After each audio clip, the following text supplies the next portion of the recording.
Hi guys, hope everyone is well. Welcome to OverLord, light novel. Enjoy listening. If you like my content, join me on Patreon, where you can find more and exclusive novels. Also, you can leave a donation by clicking the super thanks button. Thank you very much for your support. Volume 12. Chapter 1. Evil Emperor Jaldabaoth. The sacred kingdom Robel was situated on a peninsula southwest of the Ainz kingdom. Ruled harmoniously by influential shrines and a holy king wielding powerful faith magic at the top, the sacred kingdom was a deeply religious country, though not to the extent of the slain theocracy. The realm of the sacred kingdom had two unusual characteristics. One was that its territory was split north and south by the sea. Of course, the two parts weren't completely cut off from each other, but the land shape resembled a sideways horseshoe, and right in the middle was a giant bay stretching approximately 25 miles north to south and 125 miles east to west. This gulf is so great that some people distinguish between the northern sacred kingdom and the southern sacred kingdom. There was one other notable thing. A massive wall spanned the mouth of the peninsula, running over 60 miles north to south. The purpose of the barrier was to prevent invasions from the various subhuman tribes who made their homes in the hilly area to the east that was situated between the sacred kingdom and the theocracy. The sheer thickness of this formidable wall, as well as the amount of time and national power devoted to its construction, spoke volumes about how much Robel had suffered and mourned at the hands of its neighbors. The gap in innate ability between subhumans and humanoids is vast. Certain races like goblins could be considered an exception. Goblins are significantly smaller in stature than humans. They are often inferior in terms of physical ability, intelligence, and number of casters born in the population. But even goblins could prove a troublesome foe if they took advantage of their night vision and ability to conceal themselves, for example, lying in ambush under the cover of darkness in the forest. As a matter of fact, most of the various races in the region were far more muscular than humans. Quite a few were born with arcane powers as well. If the Sacred Kingdom allowed an invasion to occur, the blunder would surely be paid for with a terrible amount of blood. Which was why its people went to such lengths just to strengthen its defenses. To prevent subhumans from setting so much as a foot in its territory. To show them this land belonged to someone else. To make sure all its enemies knew that any who dared to trespass would be in for the fight of their lives. These were the reasons why the wall had been raised. Unfortunately, there was a problem. Fully maintaining the fortifications required a vast number of soldiers. On one occasion, the Sacred Kingdom's leaders estimated how many soldiers would be required to defend against a subhuman invasion. The result of their investigation showed that the nation would collapse long before the invaders ever mounted an attack. It wasn't economically feasible to have so many soldiers on standby at the walls. At the same time, everyone agreed that they had to man the defenses to a certain degree. The worst encroachment in the history of the Sacred Kingdom, that took place after the wall had been built, was an attack that came with rain that kept up for days. This raid was conducted by the Srash, a race with suckers on their limbs and long tongues that could cross great distances to deliver paralyzing venom.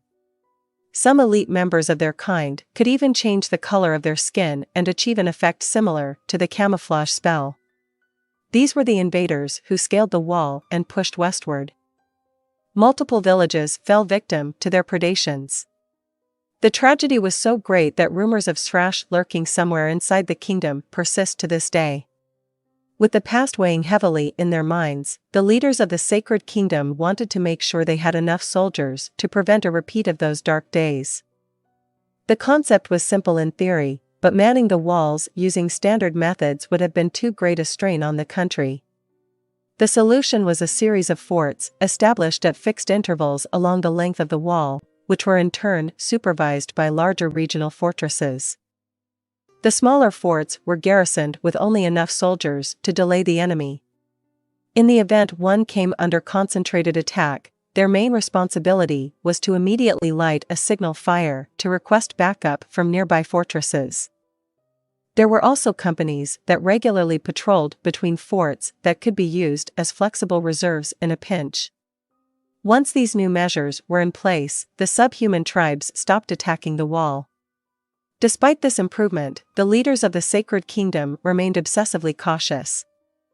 The string of bastions wasn't enough to give them peace of mind. A massive fortress that might intimidate a human was hardly a threat to races double their size or those who could fly. No matter how durably built, no simple stronghold could provide total security against the special abilities of other races. The Holy King at the time was a decisive ruler who wasted little time before starting work on a policy for what to do in the event invaders scaled their Great Wall. And so the National Mobilization Order was born. The decree codified the conscription of the Sacred Kingdom citizens. Upon coming of age, everyone, regardless of sex, would undergo training as a soldier and have their turn at a post somewhere along the wall. With this system in place, there was supposed to be enough soldiers to defend the land if the subhumans ever attacked. Furthermore, settlements that grew past a certain size were fortified. This was both so the residents could hold out until the royal army arrived and so the locations could also be used as logistic bases. Thus, the villages and cities of the Sacred Kingdom were strengthened to an unparalleled level, essentially functioning as military bases. 3 large fortresses anchored the kingdom's line of defense. There were only 3 gates in the huge, 60-plus-mile wall, and these imposing bastions defended the critical entry points. They also functioned as barracks for the troops that would reinforce the smaller forts in case of attack. If subhumans attacked in force and the National Mobilization Order was invoked, the large strongholds would also become the marshalling points for the massive armies of citizen soldiers who would try to pin down the invaders for follow-up pincer attacks. One of these forts served as the central base. As the sun sank behind the distant horizon, the reddened earth gradually surrendered to the color of the advancing dusk. With his foot up on the battlement, a man frowned as he stared out at the red earth, specifically toward the hills to the west, before setting his leg back down. He was a brawny fellow. Sturdy neck, a bulky chest, and muscular arms coming out of his rolled-up sleeves. No matter what part of this man was being described, the only appropriate word was thick. His face, resembling a boulder exposed to the elements for years, had a feral look about it, perhaps in part due to his heavy eyebrows and stubble. Some might say his tough demeanor was in harmony with his rugged physique, but his eyes ruined that balance. His beady eyes were those of a small animal, and the stark difference between them and the rest of his body was downright comical. He craned his head up. Wispy clouds blew by at a surprising speed. He could spy the starry canopy peeking out from behind the thin veil covering the sky, but it was hardly bright enough to light up the ground. Breathing in the chilly, early autumn air, mixed with a hint of winter's scent, made the coming of night feel closer, more immediate. Only a few lingering holdouts of sunlight still colored the horizon as the violet of evening rapidly expanded its holdings.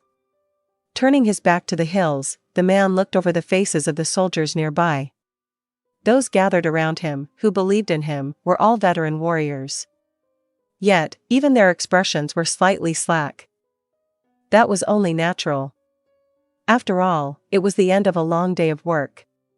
"Hey, any of you know what the weather observer's forecast is for the night?" His voice had the depth to match his robust body. The question he raised caused the soldiers to exchange glances. Eventually, one spoke up for all of them. "Apologies, Your Excellency. It seems like no one here has." The burly man, Orlando Campano, sat at a rather low rung as far as rank was concerned.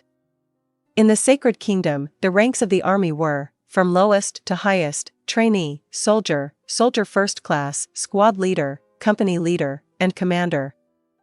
Of course, depending on each person's role, there could be less intuitive pecking orders, but this was how the regular soldiers were generally organized.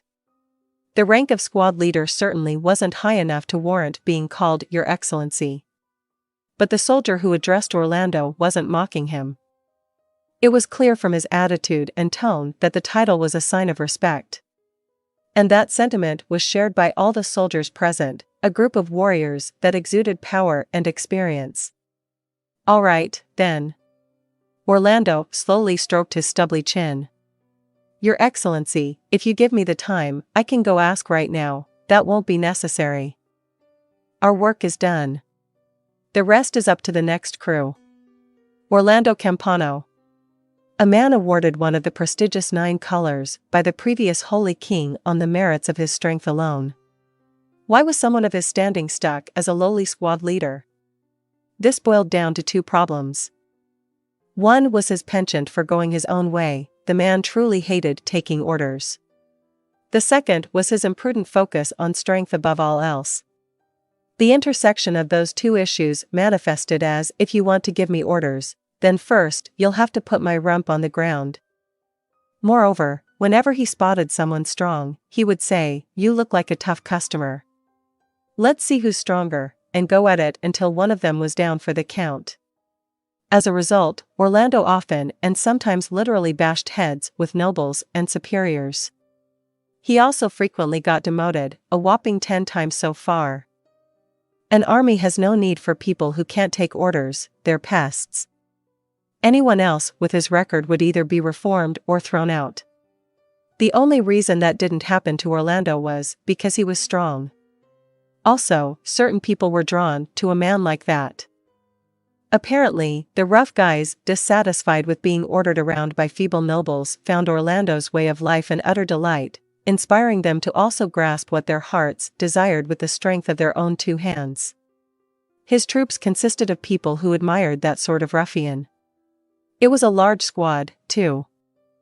There were enough members for a full company, and they were all strong, albeit not as much as their leader. Though infuriating for his superiors, the immunity Orlando enjoyed allowed him to essentially establish a rank not subject to the rules of the system. Orlando's eyes shifted, and when he saw the approaching man, a smile spread across his face that wouldn't be out of place on a carnivorous beast about to pounce. This man was as thin as Orlando was thick. But he wasn't thin like a twig. Perhaps it was best described as slim like steel. This was the ideal lean body that was the product of training until all excess had been cut away, as if it had been built with a specific purpose in mind. And a sharp gaze emanated from his tense eyes that made it seem as if he was about to strike. Combined with the fact that they were small and dark, there was no helping how disreputable he seemed. At best, people would assume he was an assassin. At worst, a serial killer. Speak of the devil. Guess it's time for your appearance, Mr. Night Watch. Thanks as always. The man who had appeared without a sound and walked well cloaked in silence was outfitted quite differently. Orlando and his men were equipped with the gear of the Sacred Kingdom's powerful soldiers. Their heavy leather armor was made of several layers of hide that came from the magical beasts called rancor oxen. Each of them also had a small round shield and a single-edged sword. Incidentally, Orlando was the only one wearing 2 of those swords. In contrast, this man was clad in enchanted light leather armor. Inscribed on the right side of his chest was an L, and on the left, the Sacred Kingdom's coat of arms. Orlando. I haven't gotten a report from your group. And what kind of tone is that to take with a superior? The nerve. How many times do I have to warn you? Sorry, Commander. When Orlando finally raised a lax salute, his group followed suit. It was sincere in a way his men would have shown a random noble or someone merely higher in rank. This was a sign of genuine respect. The newcomer heaved a conspicuous sigh. He wasn't satisfied, but he also understood that it was pointless to say anything further. Sorry, sir, but my personality's been like this for as long as I can remember, and it isn't likely to be fixed anytime soon. The reason Orlando showed what passed as respect among his group was because this man had defeated him. I don't want to quit without beating you at least once. On your turf. You understand, right, Commander Baraja? The man, Pavel Baraja, was also known as the Night Watch. He was also a recipient of one of the 9 colors, like Orlando. The huge, sturdy bow on his back glowed faintly, as did the quiver at his hip. As his equipment implied, he was an archer, and an expert who many said could nail 100 shots without missing a single one. I think all the time how hard it must be to work at night. Most subhumans aren't fazed by the dark. It'd be rough enough just to find them, never mind fight them. That's why we're here. Unless you were born with magic or special powers, there's no way to get the same vision as subhumans without extensive training. And that's exactly what we've been through. Yeah. That daughter you're so proud of has, too, right? Pable's cheek twitched, and Orlando regretted his remark the moment it was out of his mouth. Pable's face never cracked, even when they went out drinking. The only exception was when his wife or daughter came up in conversation. If that happened, one critical flaw was immediately noticeable. Yes, she's quite an outstanding girl. Here it comes. Here it comes again. Pable continued with no regard for Orlando's regret. That said, I have no idea why she wants to be a paladin. She's weak. But if you think that strength is everything, she's the kind of girl who cries that caterpillars are scary. I know I said that strength is everything, but that's excluding my wife. Although my wife is a bit like that, my daughter looks just like me, which is so cute. Though I guess I pity her for resembling me, but it's too bad our girl has no aptitude for the sword. Still, she's handy with a bow. She should really just keep working on her marksmanship, but instead, she's all worked up about becoming a holy knight. Orlando let the rambling go in one ear and out the other, occasionally grunting in response, but it seemed he had been found out. Hey, are you listening? The predictable question had already come. Nope, I'm not. Probably not since the third time this happened. By the fifth or sixth time Orlando was forced to listen to the same story, he would normally have replied grumpily, no, why would I be? But reacting that way to Pable in this situation would be a big mistake, because Orlando knew from experience that the response would be okay. Then, I'll say it again. The right answer lay elsewhere. Yes, I hear you. Your daughter really is precious, isn't she? Pable's expression changed immediately. His face looked so monstrous that even Orlando braced himself, but that was just how this man blushed. Orlando had to seize this moment where Pable briefly paused his own boasting to savor the fact that someone else had praised his daughter. Without drastic action, he would miss his chance to escape hell. So, there was only one topic that could trump Pable's daughter: work. Doesn't working at night mess up your internal clock? Your body doesn't get thrown off? Pable's expression changed from completely deranged killer back to run-of-the-mill mass murderer. How many times have you asked me that? My answer will never change. It doesn't bother me. But why are you so obsessed with that point? What are you really trying to get at? Orlando had expected the dramatic shift, but he still couldn't help his eyes popping a bit. Who are you, and where is the Pable from a second ago? He wanted to jab, but he wasn't interested in jumping into the grave he had just climbed out of. What do you mean, sir? That's a strange question. I can't have the guy who defeated me wearing himself out for some lame reason and retiring early. Once I beat you, I won't care, but when Orlando had first been assigned to this fort, he had been so full of himself that just recalling it was embarrassing. As more tough guys gathered around him out of admiration, his inflated confidence got even greater, and eventually, he found himself sparring with Pable. Orlando was skilled with a sword, specializing in close-quarters combat, while Pable's talent was archery, specializing in combat at range. If the two of them were going to fight, the distance between them would be critical. But Pable offered to fight at close quarters. And then Orlando lost. That was why Orlando respected Pable. But at the same time, he openly stated his desire for a rematch and his intent to defeat his rival. He wanted to give Pable the distance that would suit his specialty and win anyway. You want to fight me? In my prime, when there's nothing wrong with a single part of me? The sharp, beastly grin on Pable's face stirred something in Orlando's breast. Yes, exactly. You understand, right? I want to fight you. I want to fight to the death. But I'm sure we can't go that far. Still, I want to rush to the very brink, where one of us might end up dead. That's the kind of battle I want to have. But Orlando couldn't say anything, because he felt the beast that had appeared before him suddenly flit away. And the next thing Pavel said only confirmed his intuition. But sorry. I'm sure you understand. There are only a handful of people who could beat you in hand-to-hand combat now, and I'm not one of them. The words, "then let's fight at range," never reached Orlando's tongue, because he knew they would be an insult to a man he respected. Knowing Pavel's prowess with a bow, he wasn't confident he could evade those attacks and close the distance. Not yet anyway. Anyhow, if you're done chatting, then let's have that report. There's no need to hurry, is there, sir? It's not time to change shifts yet. The bell hasn't even rung.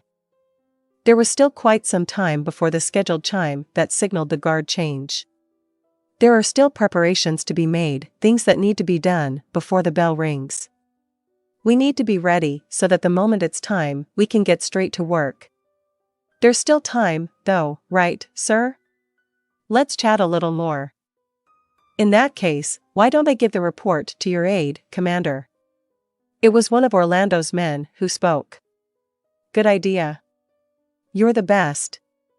Does that work for you, sir? Sigh. You're really stubborn today. There must be something specific you want to talk about, right? I wish you would just come out and say that like a normal person. Unfortunately, that was impossible for Orlando. Some chose to confide in people they respected, but Orlando was the type who couldn't possibly go to someone he admired with his concerns. He wanted to be seen as a man's man. I'm impressed as always, sir. Always on top of things. Sigh. So what is it? If it's something stupid, I'll make you regret it. Right. Orlando removed his helmet and scratched his head. The cold air on his flushed face was oddly comforting. Actually, I'd like to undertake a journey to train myself. May I have permission to go on leave? He heard people around them gasp. But the face of the man in front of him didn't move a muscle. Why are you telling me this? Because you're the man I respect the most in this country. If you won't stop me, then I have no qualms about leaving. You aren't a regular, right?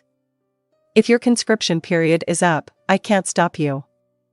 Due to the Sacred Kingdom's extensive conscription system, distinguishing draftees from career soldiers was often achieved by referring to the latter as regulars. Pavel and his subordinates were all regulars, while Orlando's group was a mix. So you mean it's fine if I quit? This was the first time Orlando ever saw Pavel's face move aside from when his wife or daughter came up. The change was so slight that picking it up took all the powers of perception that Orlando had honed as an exceptional warrior. It was doubtful anyone else had noticed. This man who Orlando regarded as steel was moved by an action he took. A stormy mix of joy and sorrow roared in Orlando's breast. The law gives you that right. There's nothing I can do. That said, losing a man of your caliber leaves quite a hole. You could have gone training earlier. Why now? In the last 6 months or so, the subhuman tribes had stopped attacking the forts. Prior to that, dozens of them would regularly mount attempts once or twice a month. Though these raiding parties numbered in the dozens and not hundreds or thousands, subhumans were physically superior to humans. And many of them had special powers. Even with relatively low numbers, it wouldn't have been strange for such an attack to wipe out a whole garrison. Consequently, during most of the attacks, Orlando or Pavel had been dispatched with their crew to reinforce the frontline troops. It's not like I enjoy killing subhumans. What I like is fighting strong guys and getting stronger myself. But you don't care about the mighty king, that guy, not just him.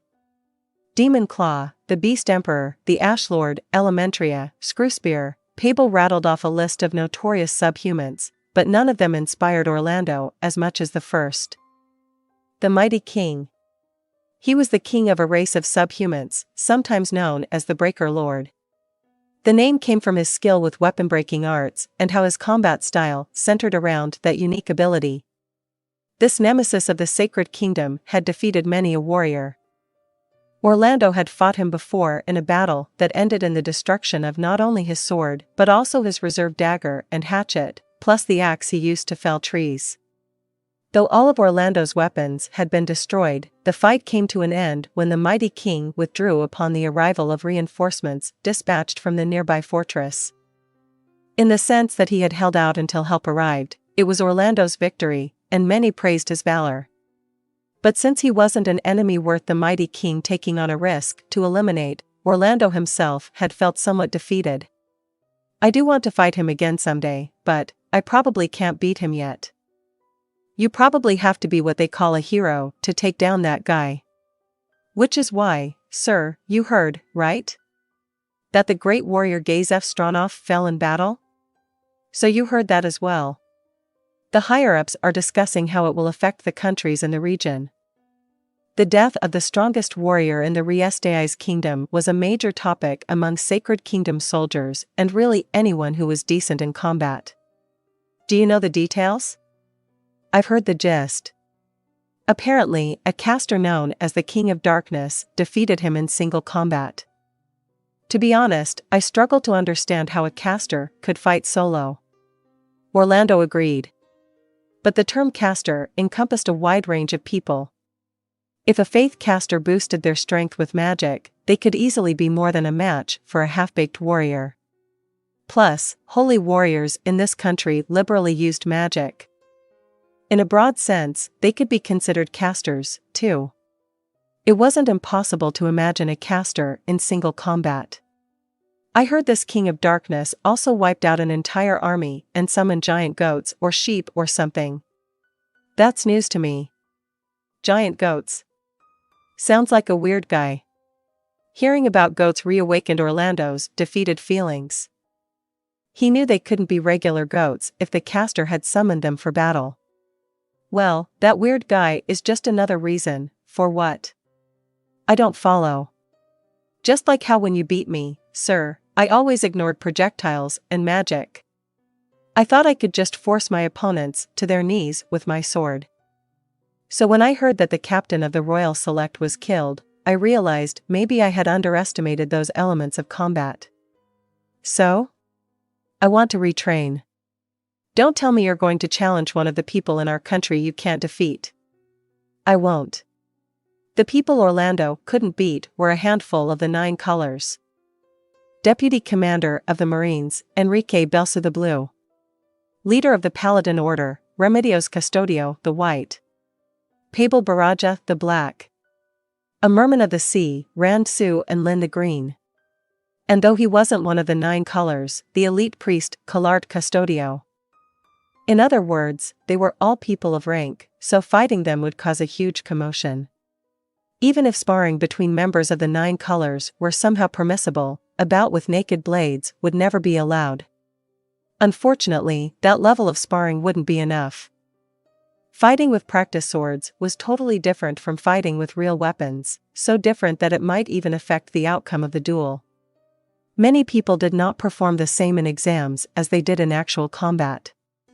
And being strong meant being strong when it counted. If he couldn't gain any useful experience, it wouldn't count as training for him. Good, but then where are you planning to train? We were just discussing the Nation of Darkness. I think I'll try going there. By the sound of it, the place is home to some pretty powerful undead. The Nation of Darkness, Ainz Ooal Gown. Appending his full name to the country seemed to show just how self-aggrandizing the king was, but Orlando wouldn't dismiss the idea. Besides, it meant the king was influential enough to make it happen.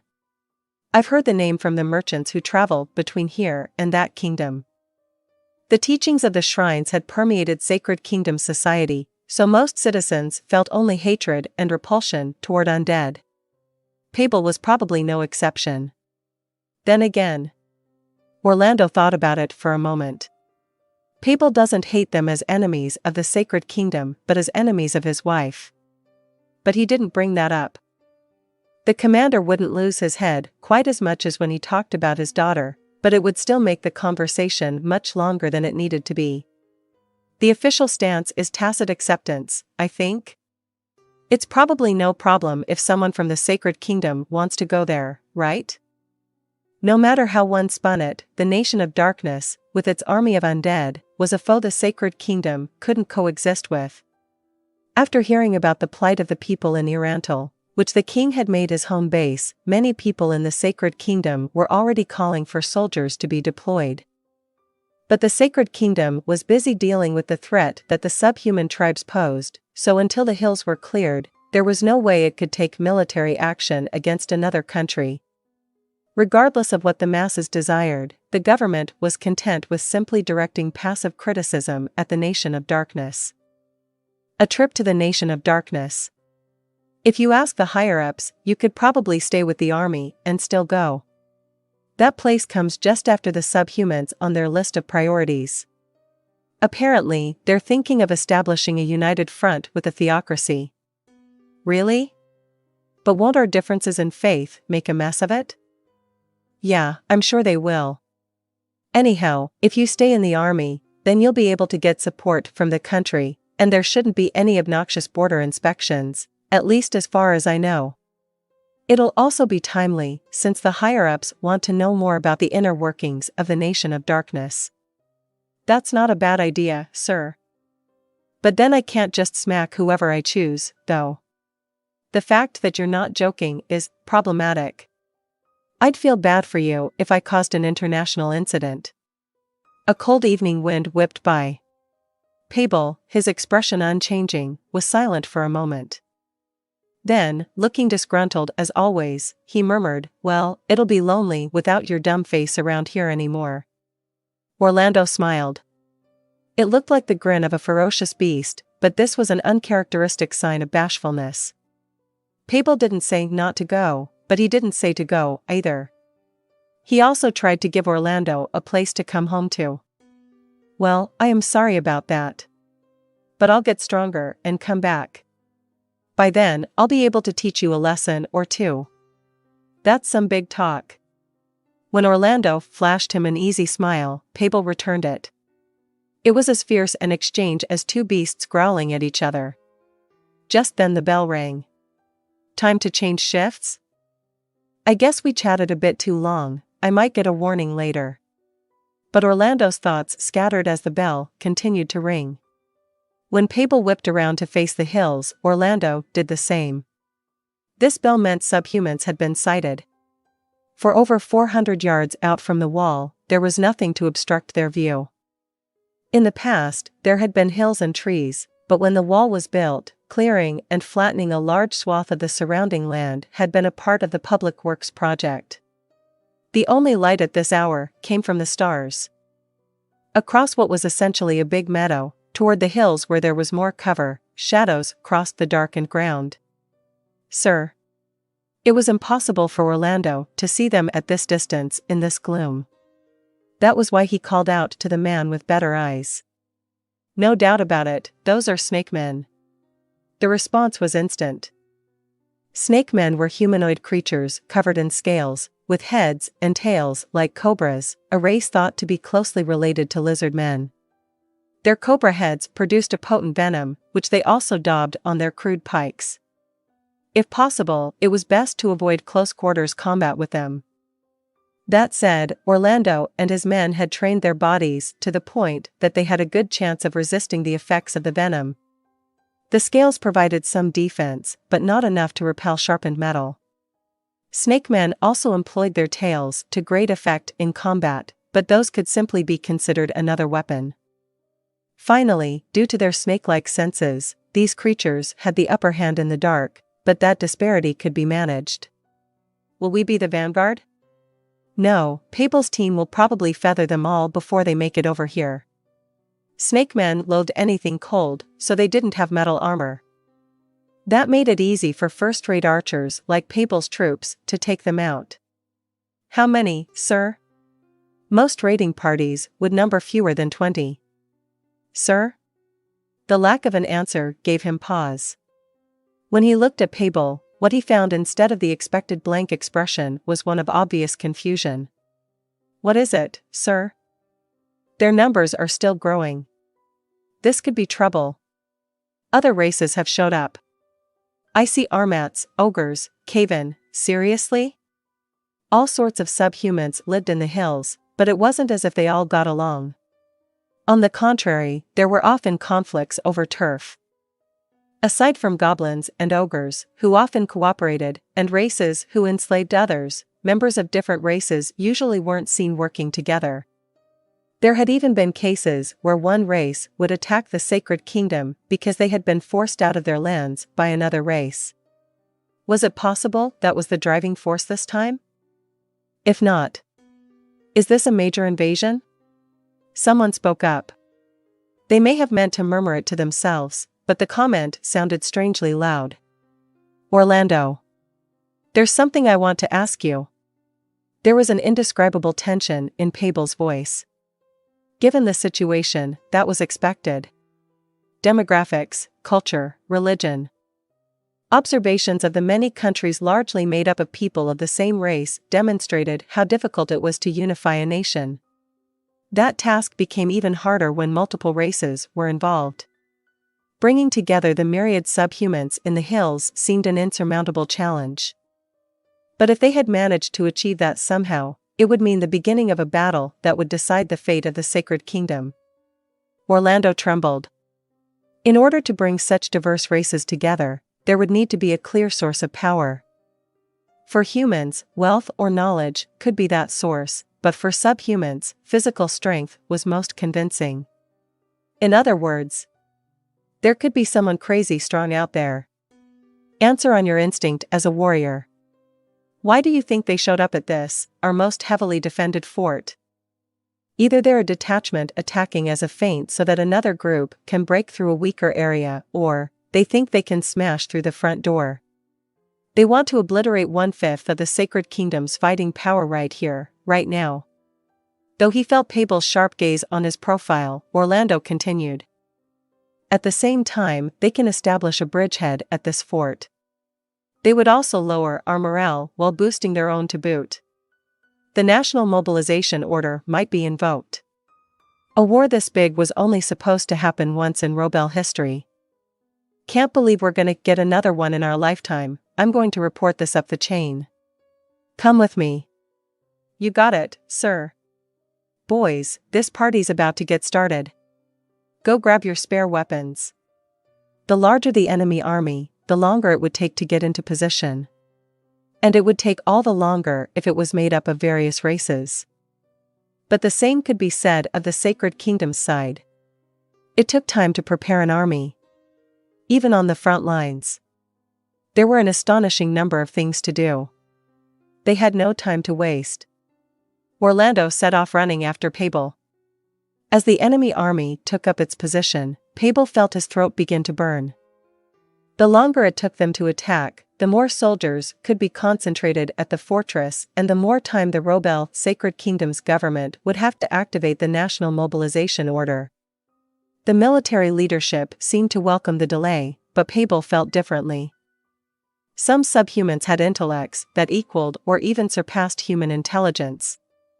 There was no way the leader of this army was an unenlightened imbecile. They would surely understand that giving their enemy time to prepare put them at a disadvantage. And it was the middle of the night. Subhumans had the advantage in combat now, even if the humans lit bonfires and other sources of light. Pable stared out at the enemy encampment 400 yards away. The host was gathered in groups by race that didn't seem to take into account what sort of weapons, tactics, or similar racial characteristics they had. They probably weren't united under a single banner. If they were, there should have been a more logical way to form ranks. Or perhaps it was a polyarchy, some sort of subhuman alliance where each race had equal authority. I can't see very well, sir. Can you spot the general? No, so far I haven't found anyone who looks like their leader. And none of Pable's subordinates had reported that they had seen someone like that either. But there had to be a commander. Without one, even getting people to form ranks was a challenge. They can't stay hidden forever. I'm sure the leader will show up on the battle line. It was subhuman nature for the ruler to possess great strength and to publicly demonstrate their might. And that was the perfect timing for Pavel to do his job. He clenched his bow. It was a composite longbow enchanted with magic effective against subhumans. Not only that, he had also been issued a cape of shadow that allowed him to melt into the shadows and conceal himself more easily, boots of silence to erase the sound of his footsteps, a vest of resistance to boost his defense, and a deflection ring to protect him against ranged weapons. It was clear how much his country valued him. "Be ready to go at any time, you guys," he instructed his subordinates lurking in the darkness. If their opponents were human, war was sometimes a noble affair with an exchange of messengers and declarations. But neither the officers at this fortress nor the people of the Sacred Kingdom felt like negotiating with subhumans that hailed from the hills. If anything, they might pretend as a ruse to buy time. Pavel and his troops intended to shoot as soon as they located the enemy commander. "Shouldn't you head back to your own unit?" "All right, I will. Take care, sir." "You too." Watching Orlando go, Pavel felt slightly anxious.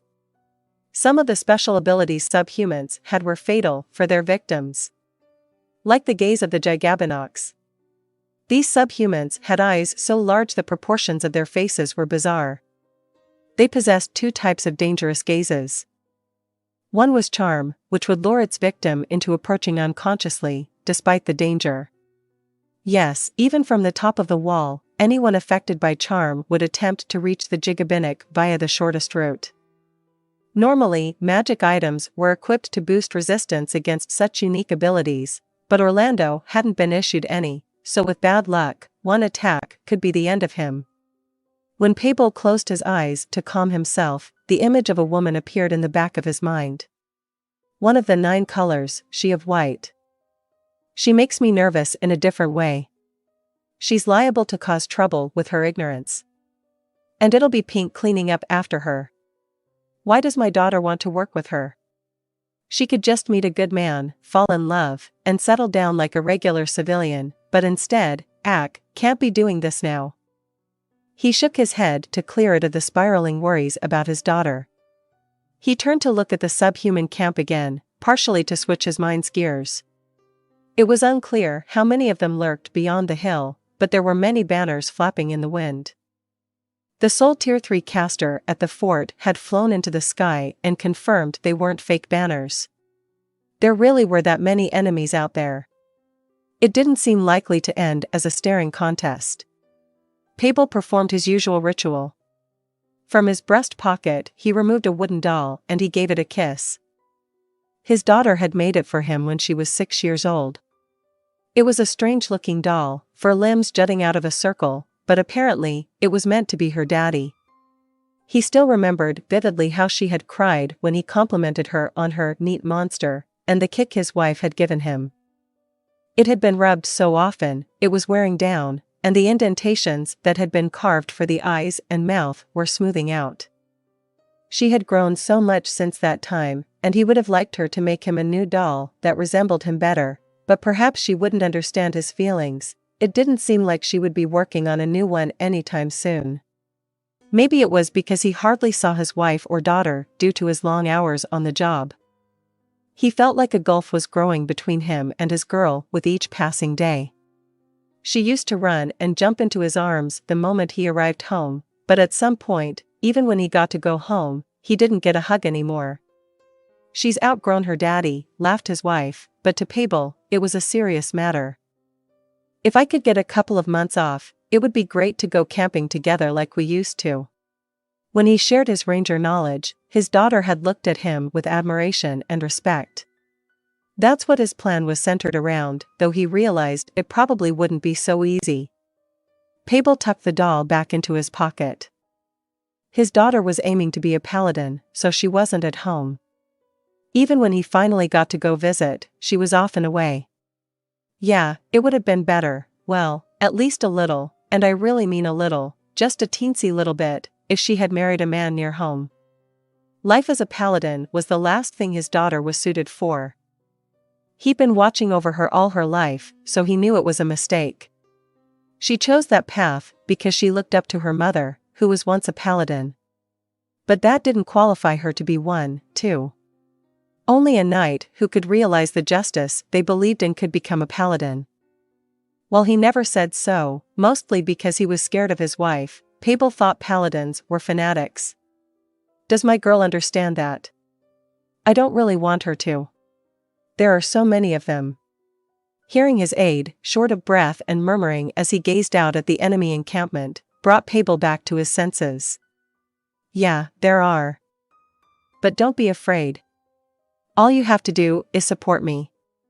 Those words helped his aide, and the rest of his unit, relax ever so slightly.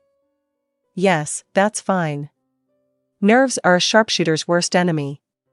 Just as he cracked his emotionless face, though that's not how he thought of it, into a faint smile, he noticed movement at the enemy position. A single subhuman slowly came forward. Despite the huge numbers of their force, this envoy didn't have a single escort. Either they didn't need one, they were vain, or they were a messenger of such little value that it didn't matter if they lived or died. Should we shoot? Hold. But line up a shot. Then wait for my order. When he gave the instructions in a lowered voice, his subordinates fanned out briskly like a scattering of shadows. Pavel stared, trying to figure out if it was the enemy general or a lowly messenger. What kind of subhuman is that even? I've never seen one like that before. What's with those clothes? Some kind of folk costume? And that mask? Whoever it was, they definitely weren't a human. Pavel spotted a tail or something trailing behind them. The most notable thing was the outfit. He felt like it was in the realm of possibility that this was some kind of traditional outfit, but he could tell even at a distance that it was incredibly well tailored, on par with the craftsmanship a human could achieve. Subhumans with advanced cultures can only mean trouble for us here. It wasn't just Pavel, all the soldiers on the wall observed the subhuman's every move with bated breath. While tension filled the air, the envoy had come within 50 yards of the wall. Stop where you are. This is the Sacred Kingdom territory. You subhumans aren't welcome here. Leave this instant. That cry came from the chief of the fort, one of the Sacred Kingdom's only 5 generals. The man in dull, battered full-plate armor shouted in a voice that resonated in the pit of Pavel's stomach. The reason only a single staffer was near him was probably so that in the event of an attack, they wouldn't risk losing all their military planners. Instead, several soldiers with tower shields were standing by behind him to jump out if anything happened. In contrast, the subhuman's voice was pleasant and easy on the ears. It had a deep timbre that slipped right into a person's heart, easily reaching deep within Pavel, despite the distance. I'm well aware of that. Now then, who might you be?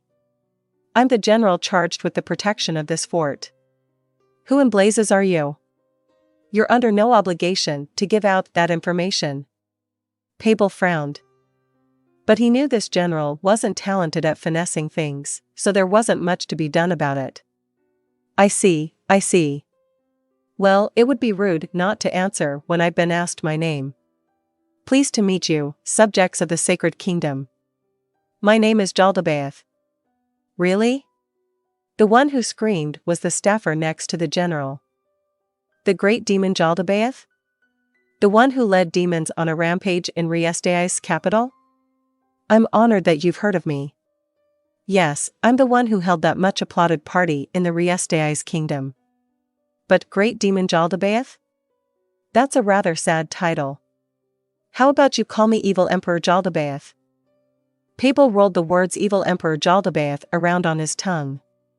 It was an awfully arrogant thing to call yourself, but given all the subhumans standing ready behind the demon and the stories of the disturbance in the royal capital, he felt like perhaps it was appropriate.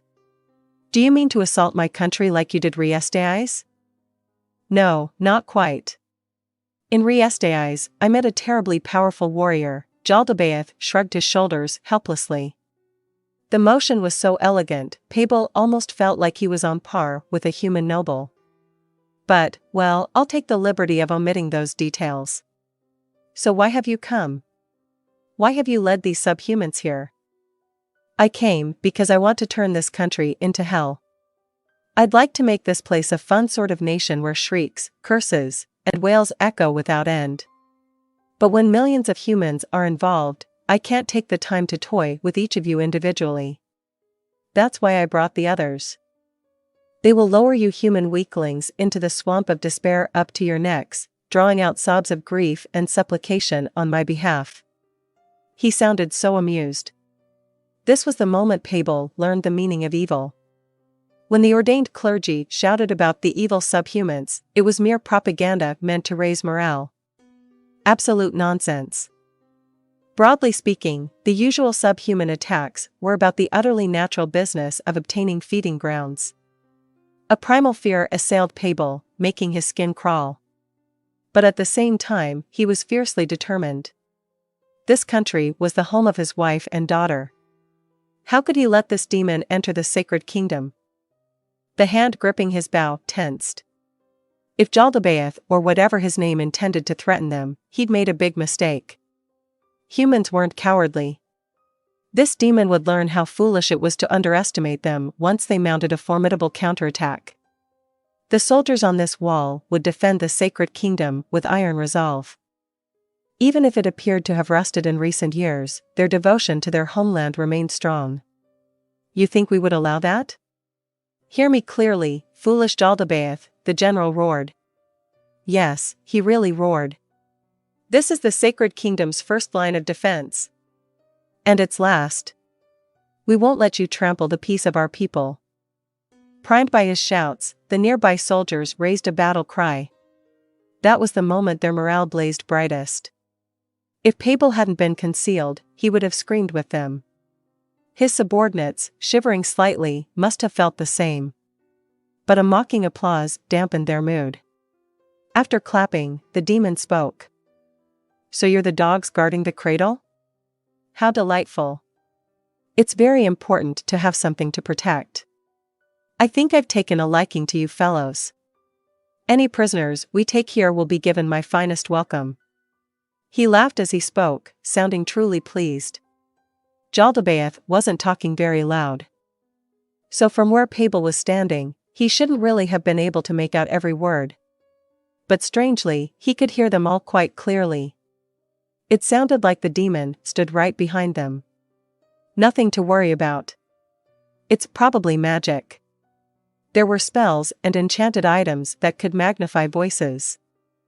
There was a good chance the demon was using something like that. But he couldn't shake the feeling that something was creeping up on him. I won't accept surrender. Please do your best to entertain me. Now then, let's begin. Pavel gave his men the order to shoot to kill. He didn't wait for a signal from the general. He was authorized to act on his own discretion. When aiming for the enemy leader, that's how it had to be. If they had to wait for permission from a superior, they would miss their chance. Pavel stood. His subordinates followed. They only had a moment to aim.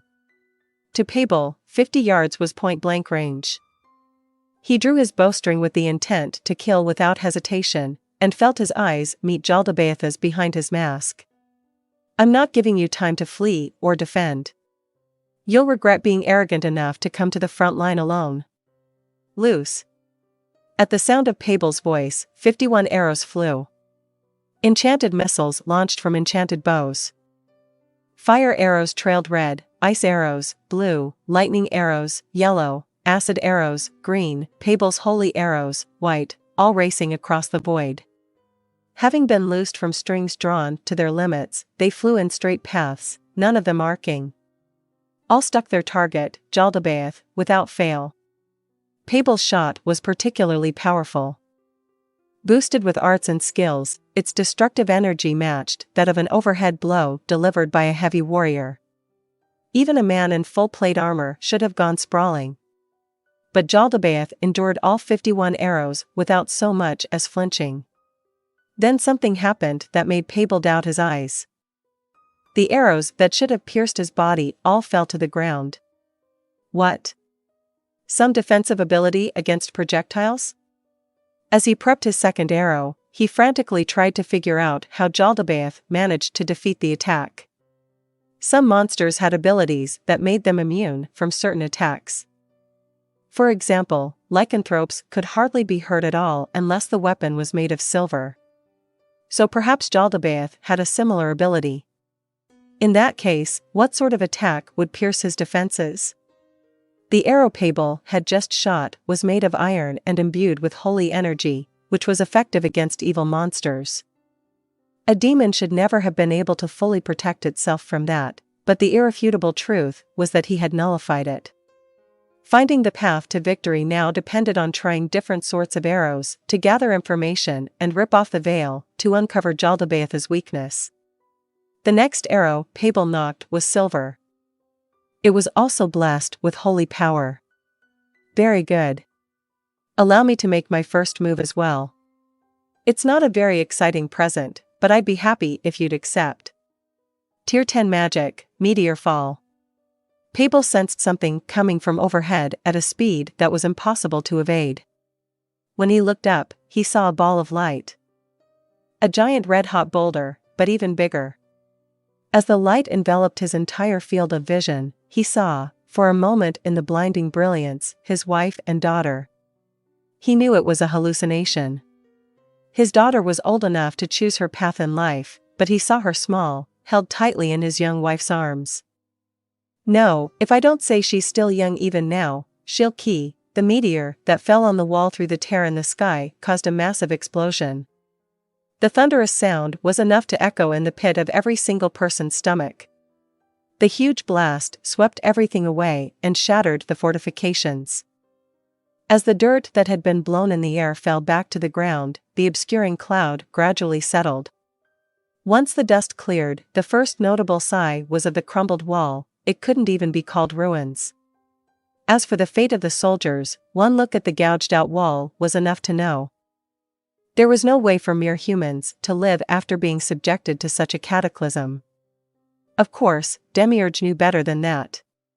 There were humans who could survive. The fools who had set foot in the sacred land created by the supreme beings, the great tomb of Nazareth, had been such people. But he had done his due diligence and made sure no humans like that were here. Now then, I think that's more than enough. Demiurge brushed his suit off. He hadn't gotten very dusty, but perhaps a few motes kicked up in the impact had floated his way. And maybe he smelled a bit earthy. No, even if he didn't feel that way, he probably still would have made sure his clothes were clean. This suit was a precious gift from his creator. Naturally, Demiurge had plenty of other outfits, but that didn't make it acceptable to neglect taking care of this one. The thought of his great creator made him smile with joy beneath his mask, then he turned to face the humans in their shameful state. If he launched a follow-up attack now, his enemy's confusion would only deepen, and if he then sent the subhumans in, a complete collapse of the defenses would be a simple matter. But that wasn't why he had used magic just now. Demiurge had an extremely limited repertoire of spells. On Tier 10, there was only one other he could use. His true value lay in skills. He had cast the spell to save energy, but the scene before him was already quite pitiful. No one attempted to counter, they were desperate to gather information and reorganize. I didn't even kill their commander. And this disarray doesn't seem to be caused by them finding it strange that I didn't try to cripple their chain of command. Are they all right over there? Demiurge turned his back to the humans and started strolling back toward the camp his slaves were building. He wasn't even on guard against an attack from behind him. He already had the information he needed, that was why he could be so relaxed. Demiurge was strong. Among the floor guardians, he may have been near the bottom, but he was confident he would win in a fight, because he understood that fighting should only start after victory was assured. Unless he was ordered otherwise, he knew better than to fight if he wasn't absolutely sure he would win. There was only one person Demiurge couldn't win against. In other words, he wouldn't be able to prepare a scenario where he could definitely come out on top.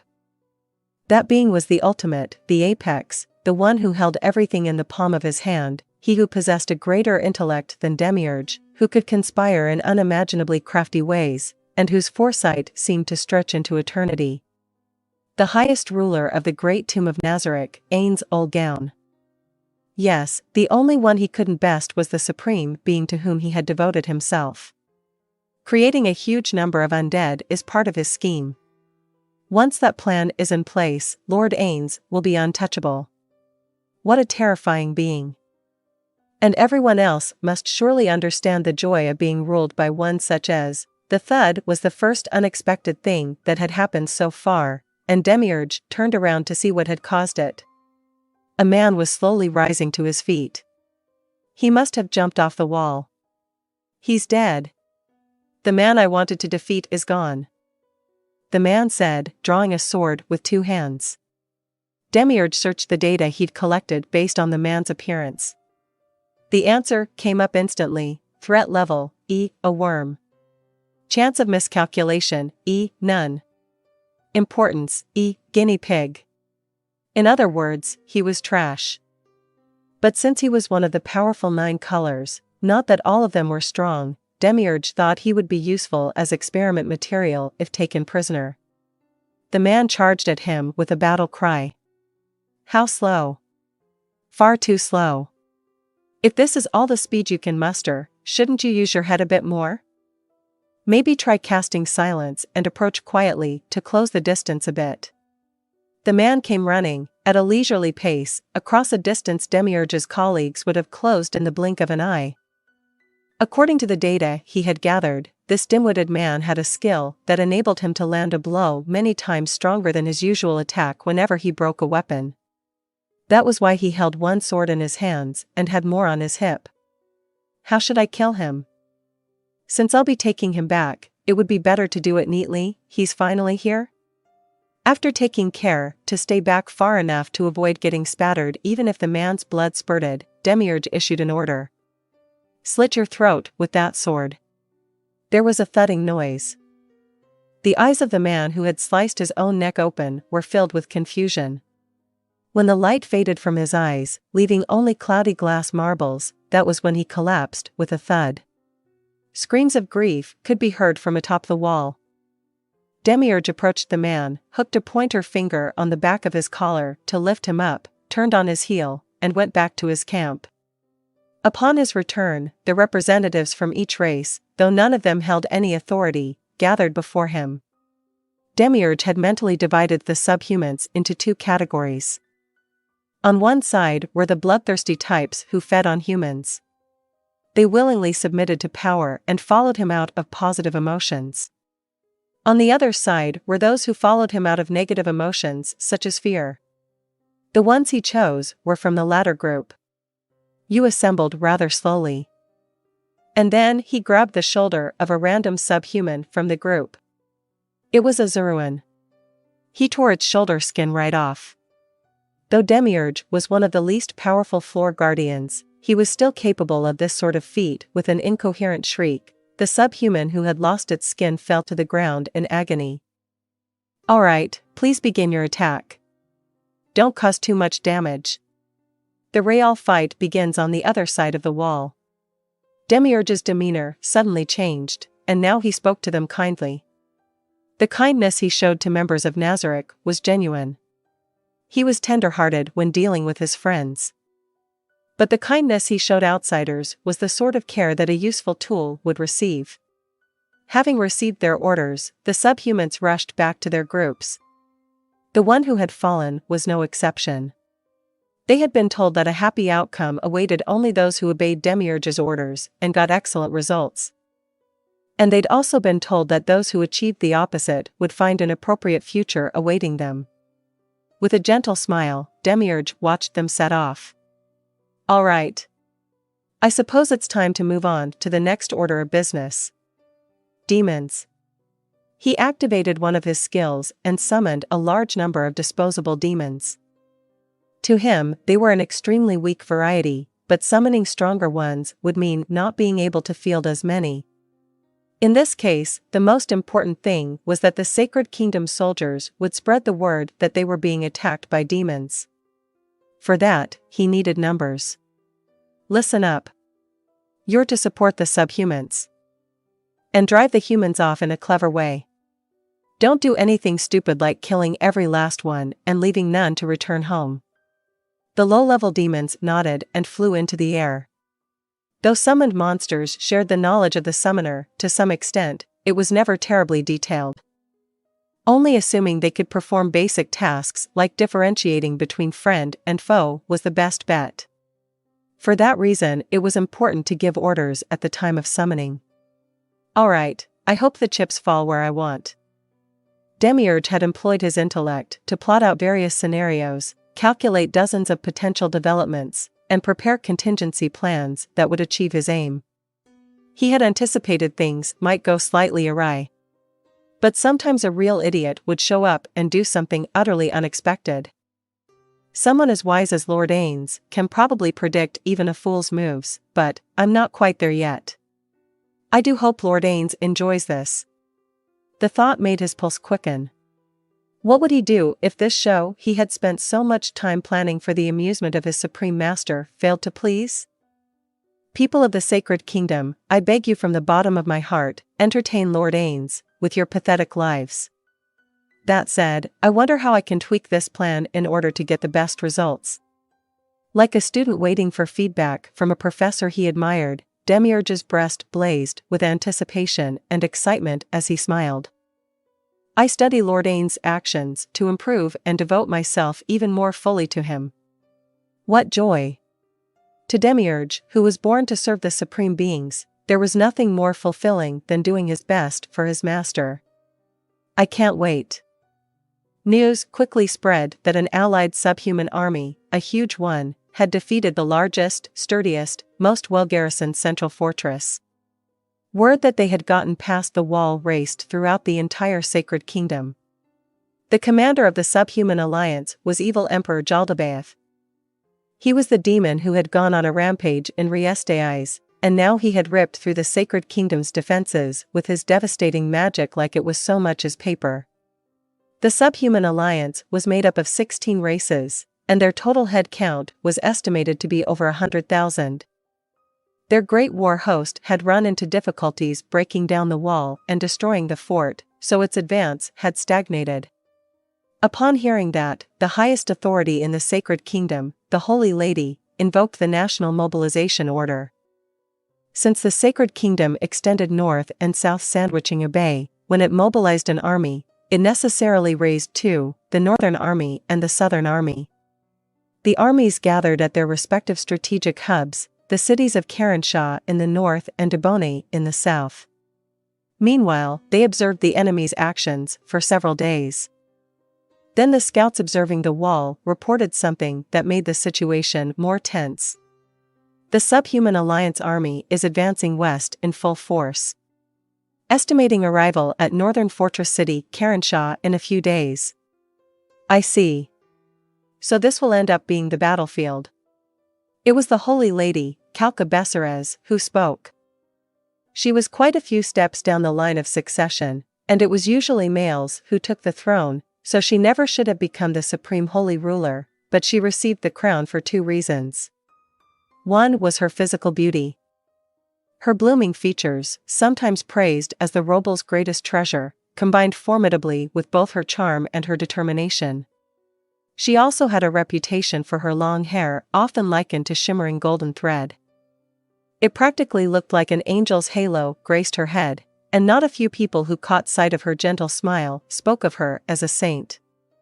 The other reason was her high aptitude as a faith magic caster. After being recognized as a prodigy who acquired Tier 4 spells by the age of 15, she became ruler with the backing of the previous Holy King and the shrines. And in the 10 years since, though some complained she was too soft, she had reigned over the kingdom without making any mistakes serious enough to be called mistakes. But her rule was not, in fact, uncontested. Coals were smoldering. "I understand your sorrow, your holy majesty." But the people who live in Cairnshaw knew what was at stake. Even back, this city has been the main battleground before, once in a previous conflict. It boasts a stronger wall than anywhere else.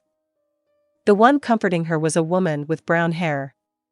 Though she had the same regular features, the steely glint in her sharp eyes imbued her with a chilly atmosphere. She wore silver full-plate armor and a white surcoat. Both were historic items passed down from the commander of the Paladins. And there wasn't a single person in the Sacred Kingdom who didn't know the name of the sword at her hip. It was one of the famous 4 holy swords, Sacred Sword Saphirlisha. Those 4 blades of legend were counterparts to the 4 swords of darkness said to have been possessed by one of the 13 heroes, the Dark Knight, Evil Sword Humiris, Demonic Sword Kilinirim, Canker Sword Korokadavar, and Death Sword Sufis.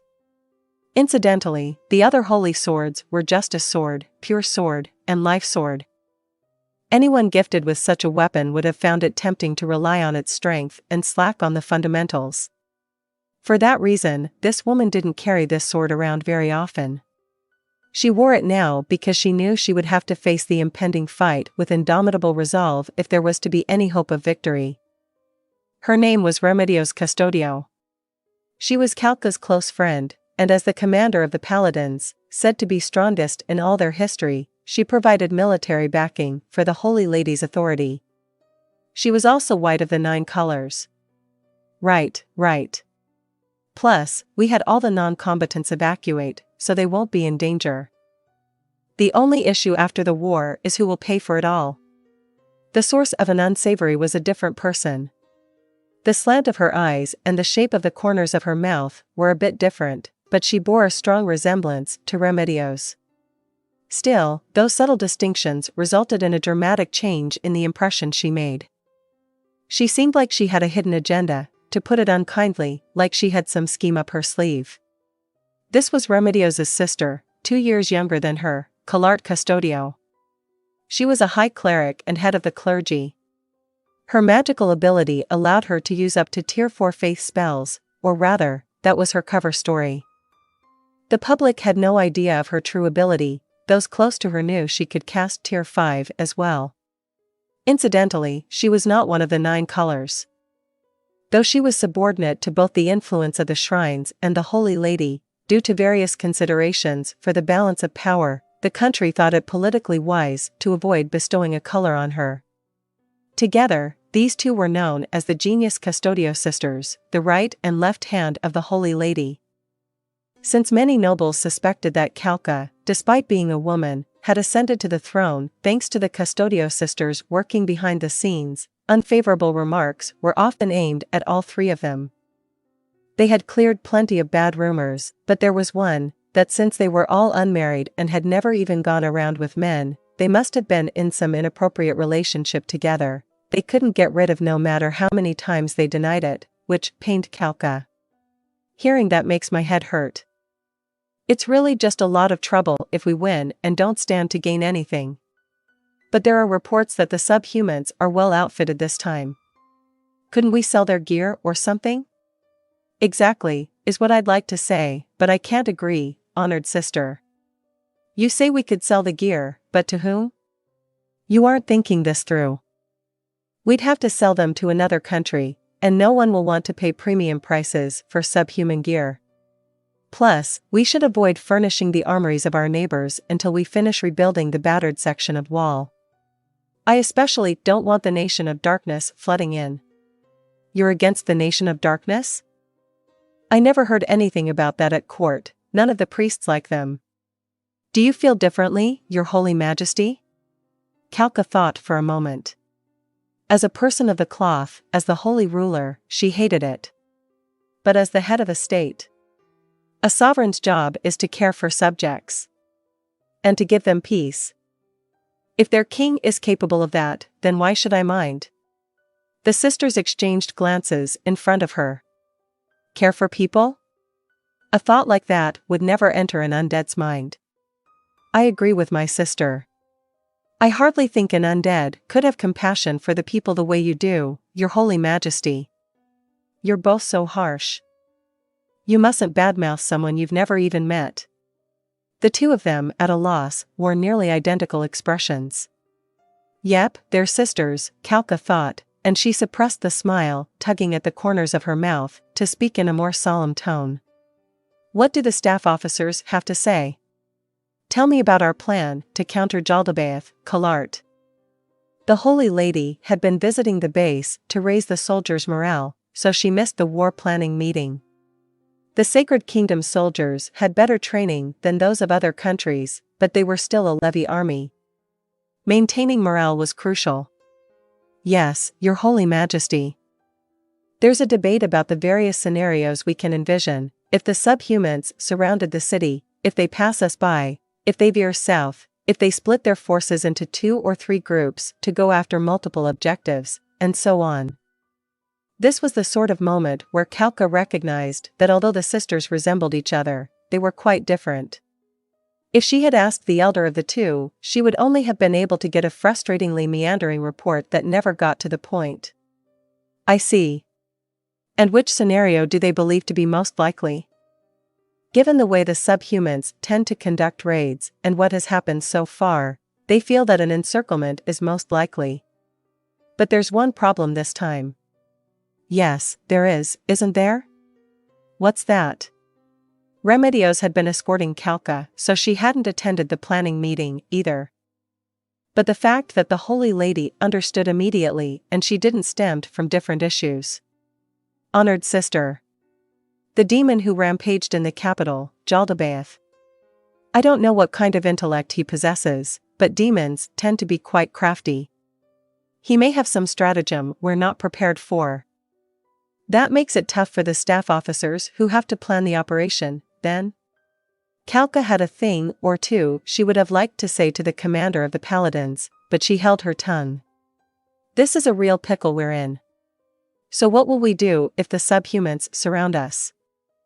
We have plenty of provisions, but what I'm scared of is what happens if morale falls among the defenders. The planners took that into account, right? Yes, Your Holy Majesty.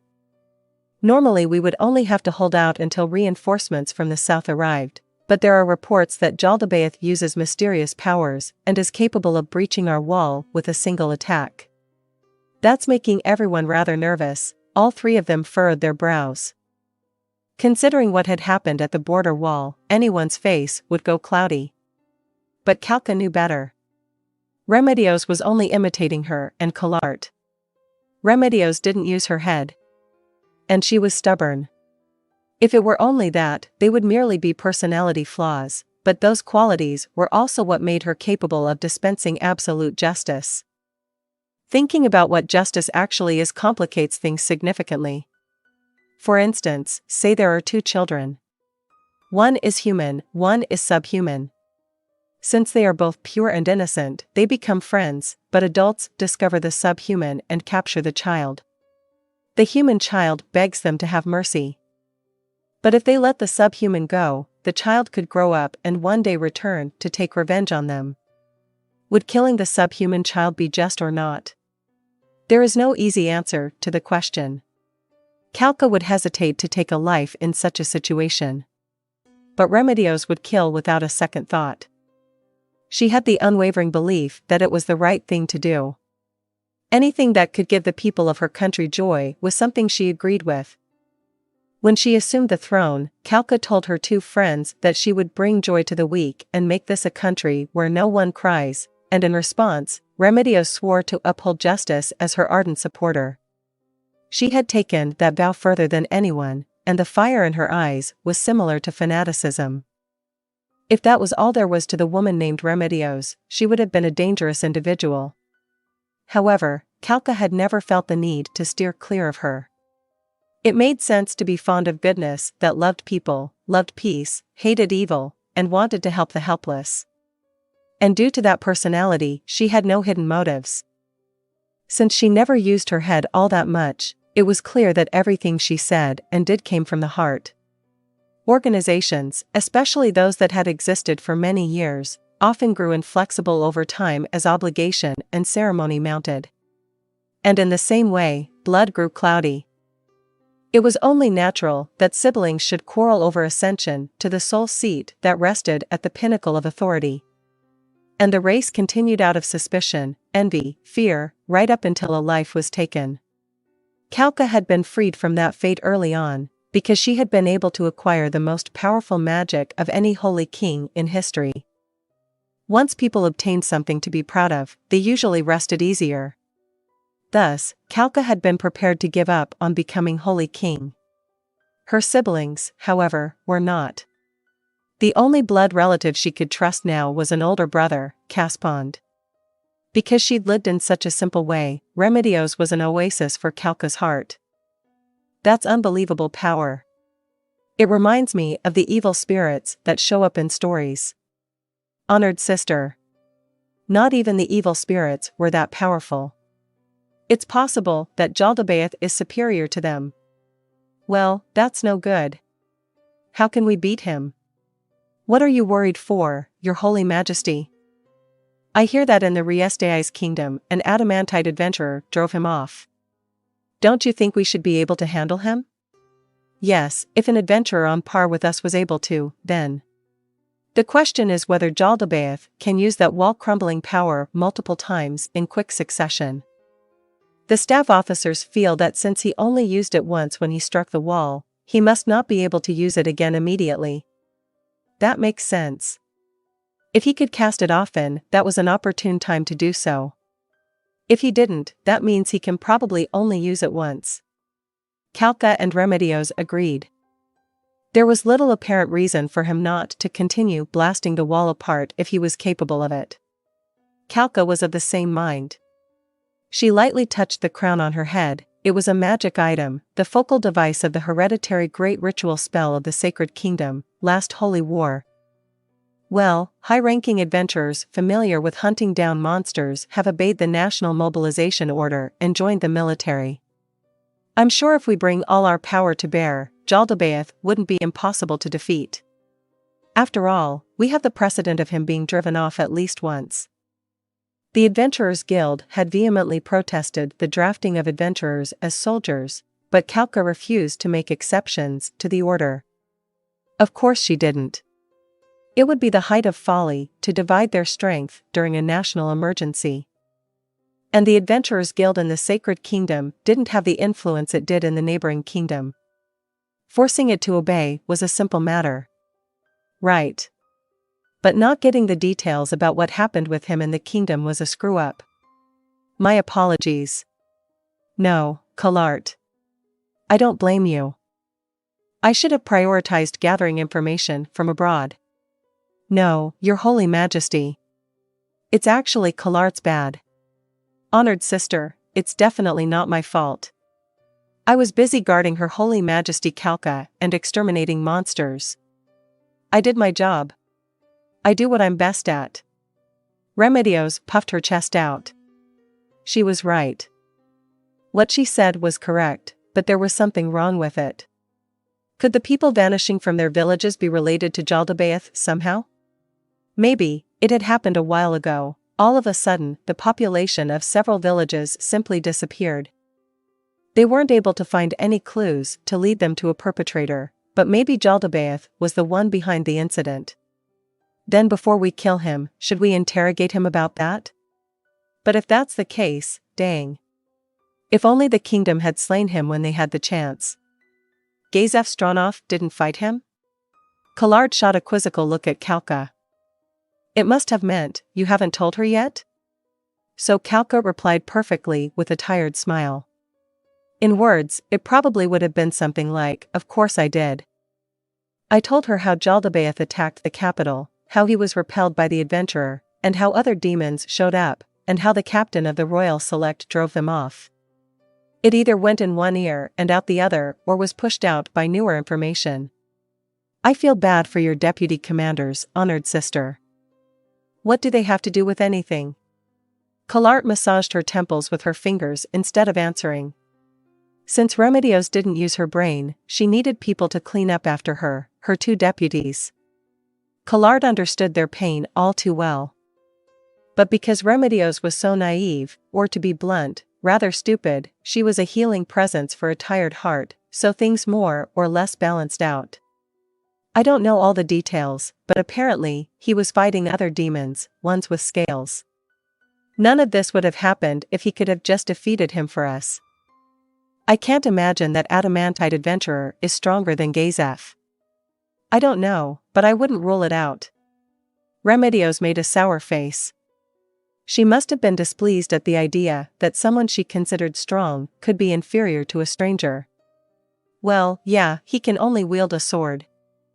If he had attacks for countering demons like I do, it might be a different story. In terms of pure combat ability, paladins were a notch below warriors, but against evil beings, they performed extremely well.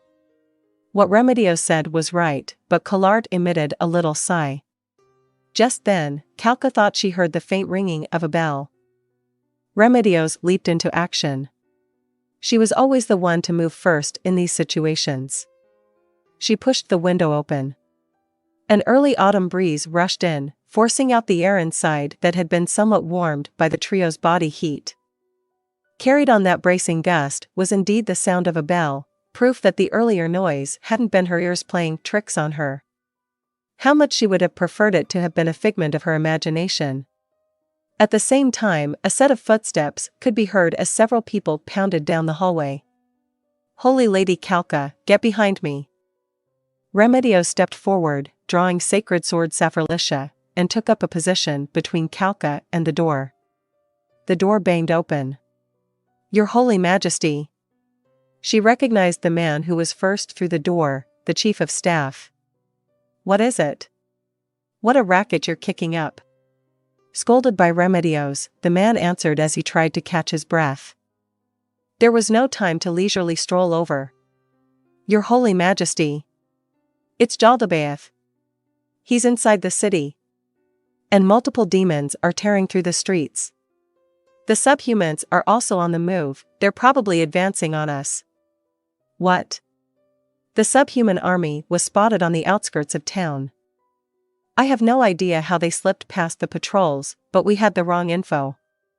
I have no doubt they'll mount an attack in no time." It was so much news at once Calca couldn't take it all in, but that hesitation only lasted a moment. With the face of a queen, she gave orders. "This is not what we anticipated, but the fight against Jaldabaoth starts now. Prepare to battle the subhumans while we keep Jaldabaoth busy. Pass on my orders to the adventurers, too." As she listened to her subordinates acknowledge, her doubts returned. Are we sure we're not underestimating him? She certainly didn't mean to underestimate a demon who had broken their nation's great wall. But was it a mistake to even think they could win? Would it be better to flee until they gathered more intelligence? No, thought Calca, crushing the apprehension that had sprouted inside her. If they didn't fight now, then when?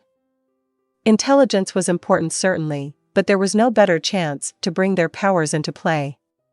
As the war went on and resources dwindled, it would only become more difficult for the scared kingdom to muster its full strength. And fleeing while collecting intelligence would mean allowing the people and land of the kingdom to be ravaged. There was no telling how many of her subjects would be harmed if that happened. Bring joy to the weak and make this a country where no one cries, right? Yes, Holy Lady Calca.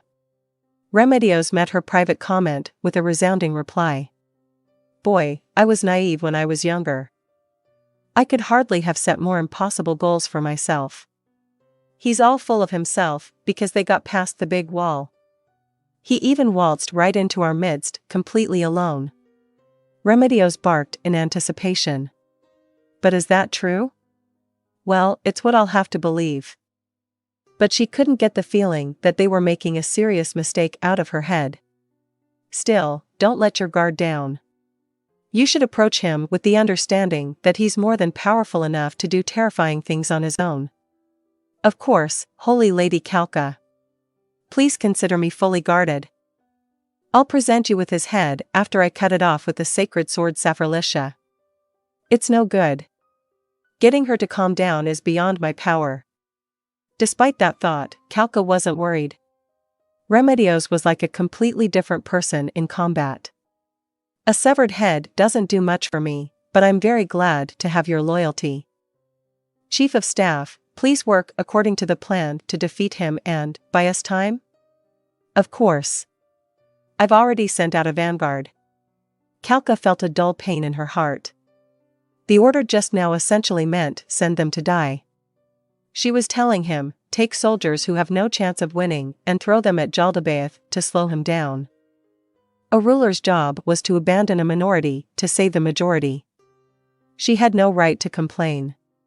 Soldiers would die as a result of her order, so to honor them, she had to play her role to perfection. She had to act the part of the supreme ruler, holy lady adored by all. "All right, everyone. Let's go." The moment she clapped her hands, everyone leaped into motion. Clutching her holy sword, Remedios cut down a demon. One of her deputies had told her what they were called, but she couldn't remember. Imbued with holy energy, the sword delivered terrible damage to evil beings, an effect worthy of its name. The rampaging demon tumbled to the ground emitting something like steam from its wounds and disappeared. After only a few seconds, there was no trace that a demon had been there at all. But the victims of its violence remained. "What have they done?" Remedios exclaimed upon seeing the soldiers, not the vanguard but ones who had been patrolling the city, strewn upon the ground. One's leather armor was split, and the hand pressed desperately against his abdomen was stained bright red. Pink intestines peeked out from beneath it. His face had gone past pale to bone white. Remedios didn't have any medical training, but she knew from experience, there was no time to take him to a surgeon. He needed immediate magical healing. The reason this man wasn't dead was neither a coincidence nor due to superior skills. It had to be exactly what the demon intended to do. Not that Remedios had any idea why. Still, that didn't mean not saving these soldiers. Abandoning them was an option. Who could forsake those brave troops who were out there fighting for their country to buy their comrades time? Above all, she was a holy knight of justice. Treat him. She was working with a team of elite paladins, but they also had a few priests with them. The order was directed at the latter. A deputy was in her ear whispering immediately, "I think it might be better to take him to a surgeon in the rear. If the priests use their powers now, they might run out of mana in the fight against Jaldabaoth. That might be why the demo, you talk too much. My order stands. Heal him to the point that he can move on his own." And she looked at her deputy. "I can't hear you mumbling through your helmet. Speak clearly." "Never mind, good." Healing magic patched the soldiers up instantly. Of course, they weren't completely mended. It was tier 1 magic, it couldn't bring half-dead soldiers back to full health. But it helped them enough so they could move. If they were no longer on the brink of death, there wasn't any more magic to spare for them. Remedios remembered how insistent her little sister had been about the judicious use of resources. "Brave soldiers, listen to me. Your wound should have been healed the minimum amount necessary. Fall back and have a surgeon take a good look at you." The pain of walking would surely bring tears to their eyes. But she didn't have time to listen to whining like that. She had to reach Jaldabaoth within the allotted time. The troops must have grasped the meaning in her gaze, because they agreed with no objections. "Good. Then farewell." Remedios sprinted off in the lead. Her metal armor was lighter and easier to move in than it looked. That plus her muscular strength meant she could run faster than anyone else, but her sister, Kalka, and her deputies had told her over and over not to go charging into a fight on her own. So she slowed her pace to match the others, suppressing the feeling that they had to hurry to make up for lost time. Before too long, they arrived at their destination, a certain corner of the city. The streets looked utterly normal, but they had already been evacuated, so there wasn't a single soul to be seen. "Commander, we turn right on this avenue and head straight down it. Then it's just one more right, and we'll come out onto the square where Jaldabaoth should be waiting." "Shall we go ahead ourselves just to confirm?" "No, we'll wait for Holy Lady Kalka and my sister, as well as the adventurers. Once everyone is here, we'll do the final checks. Raise the flag." Following her order, one of her knights attached a flag to a building a short distance away. That was the signal to the other units that Remedios's elite squad of paladins had arrived. There were about 500 paladins who belonged to the order. Most of them could hold their own in a fight against monsters of difficulty level 20, but some were so tough they could take on 60s. The best 25 of those most elite paladins formed the core of Remedios's unit. Incidentally, the other 300 or so paladins she had brought to this city were headed toward the wall to prepare to meet the advancing subhuman army. Normally, it might have been better to have all the groups work together and avoid the risk of being picked off one by one, but Jaldabaoth had that mysterious, wall-shattering, area of effect attack. To avoid giving him an easy target, they were operating separately. Along the same line of thought, the flag they had raised earlier was kept slightly away from the unit in case Jaldabaoth aimed for it. "Do you think he can use that power he broke the wall with more than once, Isandro?" The Paladin Order had 2 deputy commanders. One was a mediocre swordsman who was valued for other reasons, Gustav Montagnes. He was leading the knights headed for the city wall. The other was next to Remedios, pink of the 9 colors, Isandro Sanchez. If he could use it as many times as he wanted, I don't understand why he wouldn't be using it right now. I believe it's safe to assume there is some sort of condition that has to be met or that it will be some time before he can use it again. Right. Maybe I was worrying too much, splitting us up like this. No, not at all. He could be conserving some vast power. We can't let our guard down, true. Got it. Remedios ended the conversation. She really wasn't one for using her brain. Politics, especially, gave her a headache. In particular, she didn't understand why the nobles frowned and complained about there being no precedent for a woman being holy king. Kalka's title was the greatest proof of that discontent. As a female holy king, people called her the Holy Lady. That's what was decided on when they refused to give primacy to a female title by calling her Holy Queen or changing the title to something else. In that sense, Remedios found it simpler to just think about things in terms of strong and weak. Commander Custodio. The flags from the priest and the adventurer groups have also been raised. And Her Holy Majesty Kalka? Not yet. I see. But go ahead and start casting defensive spells that will last. Once Holy Lady Kalka arrives, we'll make first contact with Jaldabaoth. We'll distract him as bait. Steal your resolve and be ready for his special attack. Her troops responded with a brave cheer. He hasn't moved from the square? The initial unit had already been wiped out. If their target had moved, the adventurer scouting ahead should have notified them. If there was no report, it meant that Jaldabaoth hadn't gone anywhere. This demon is going to be sorry if he's underestimating us. He probably thinks if he kills us all here that he'll have no trouble conquering the whole kingdom. But Commander, he could be buying time. If Jaldabaoth pins us here, the subhumans will have an easier fight. That could be it. This Jaldabaoth guy is pretty smart.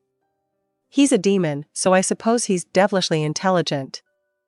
I'm gonna thrash this cocky demon and make him cry. Remedios bowed to the gods, and as if it had been waiting for that moment, the last flag rose. Deputy.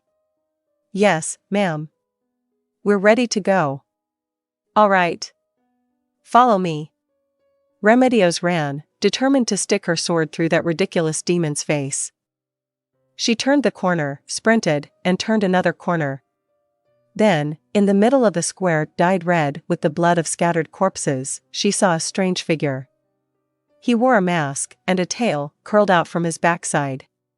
He looked just as the soldiers who had escaped said he did. No bat wings or curved horns, the only thing that pointed him out as a grotesque was his tail. Seeing him like this gave the impression he was just a man with a mask on. But, so you're Jaldabaoth? As she stepped into the square, the pungent stench of innards and blood hit her nose, and a chunk of flesh squished beneath her foot. But she wasn't aware of any of that. All she cared about was charging in and bringing down her sword. When he dodged her attack so easily, she became even more uncomfortable and raised her blade again. And he evaded once more. Remedios knew that even if she spent hours and hours studying, she couldn't get good results. That's why she had put all her time into raising her fighting power. It was clear that she had some aptitude in that area. And that's how she became known as the strongest warrior in the country. Paladin Remedios Custodio's instincts screamed at her. It's no accident that Jaldabaoth is dodging. He only appears relaxed because he's that skilled. There are only a handful of humans capable of keeping up with the battle that is about to unfold. I need more magic support. And at moments like these, Remedios' instincts were never wrong. Take cover. You guys need to find shelter. No, give us a wide berth. This demon is strong. As she said that, she took some distance like her subordinates did. Her troops shifted back a lot, but she didn't go quite that far, 4 yards at most, so she was within striking distance if she took a running start. Jaldabaoth's shoulders slumped. You're like a bull? What? Did someone wave a red cloth? Ignoring the demon's comments, Remedios noticed the soldiers led by Collart and Calca out of the corner of her eye.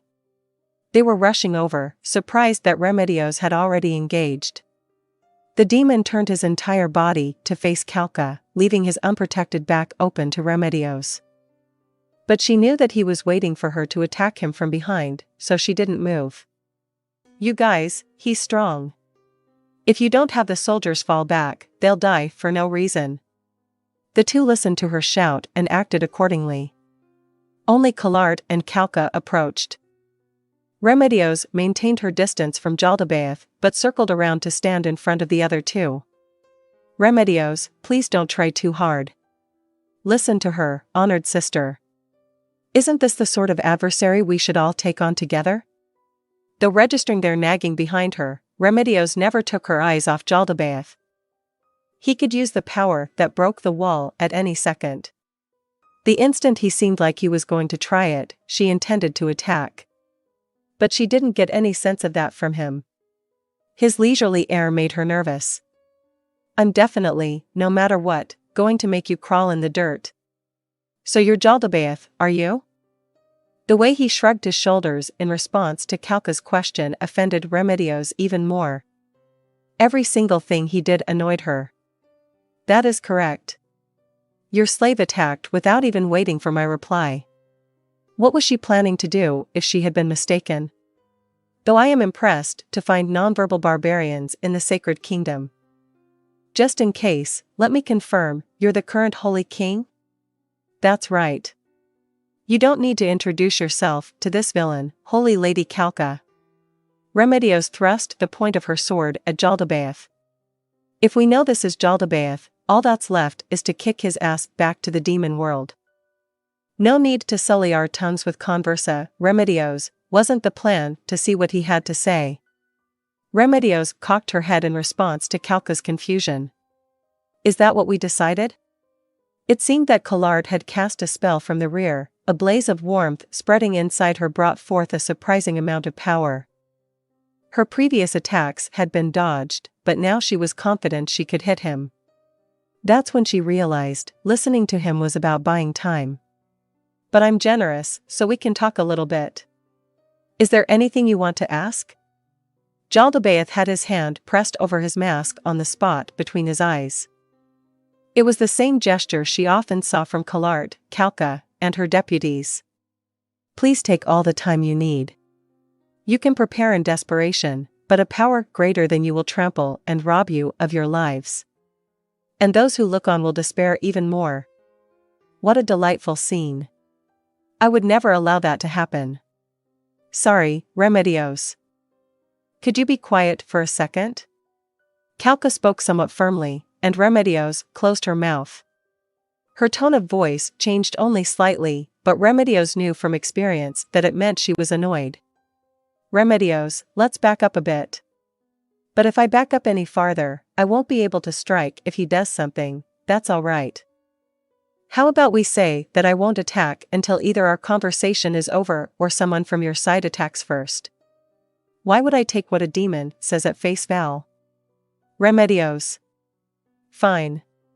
When she followed the order and fell back, Collart whispered an explanation in her ear through her helmet. Holy Lady Kalka wants to get some information out of him.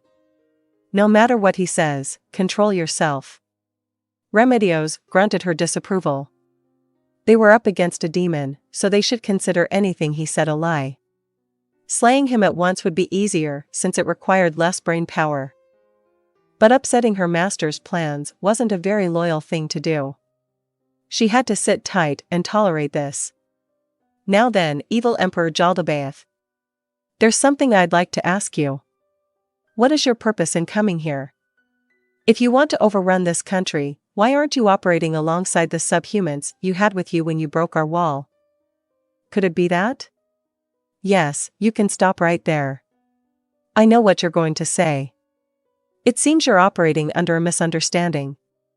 It's not as if I came alone because I want to negotiate. From behind her, Remedios heard Kalka murmur a disappointed, I see. There are two reasons I came alone. One is that you being crushed by me alone is more despair-inducing than if you fell in battle against an army of subhumans. The second is to avoid making the mistake I made in the kingdom. I never imagined a warrior with strength on par with me existed in those lands. So I came to investigate whether there was someone like that here or not. There might be. I can say with certainty there is not. I gave you this much time. If such a person existed, they would surely be next to you, the most important person in this country. But I don't see anyone who matches the description. Not even among those sneaking around like rats. Hey! Are you saying we're not as strong as that warrior? Remedios shouted, unable to hold herself back. That was a comment she couldn't ignore. She had forgotten half of what Kalka and her sister had told her, but she at least managed to keep herself from attacking. That's exactly what I was saying, but did you not understand for some reason? Is that all you want to know, Your Holy Majesty? There was one other thing, but no matter, Angel Unit, forward.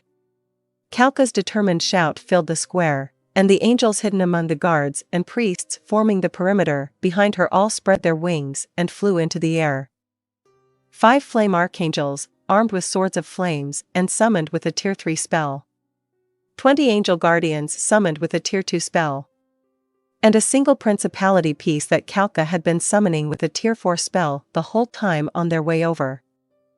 Remedios didn't remember what sort of powers the angels had, but she knew that the principality piece that Kalka summoned could cast low-level faith magic and had skills that allowed the angel to smite evil, grant some protection from enemy attacks, purify ailments, and more. She had seen her summon it any number of times. Soaking in the crackling energy around her, Remedios realized she didn't need to hold back any longer and charged.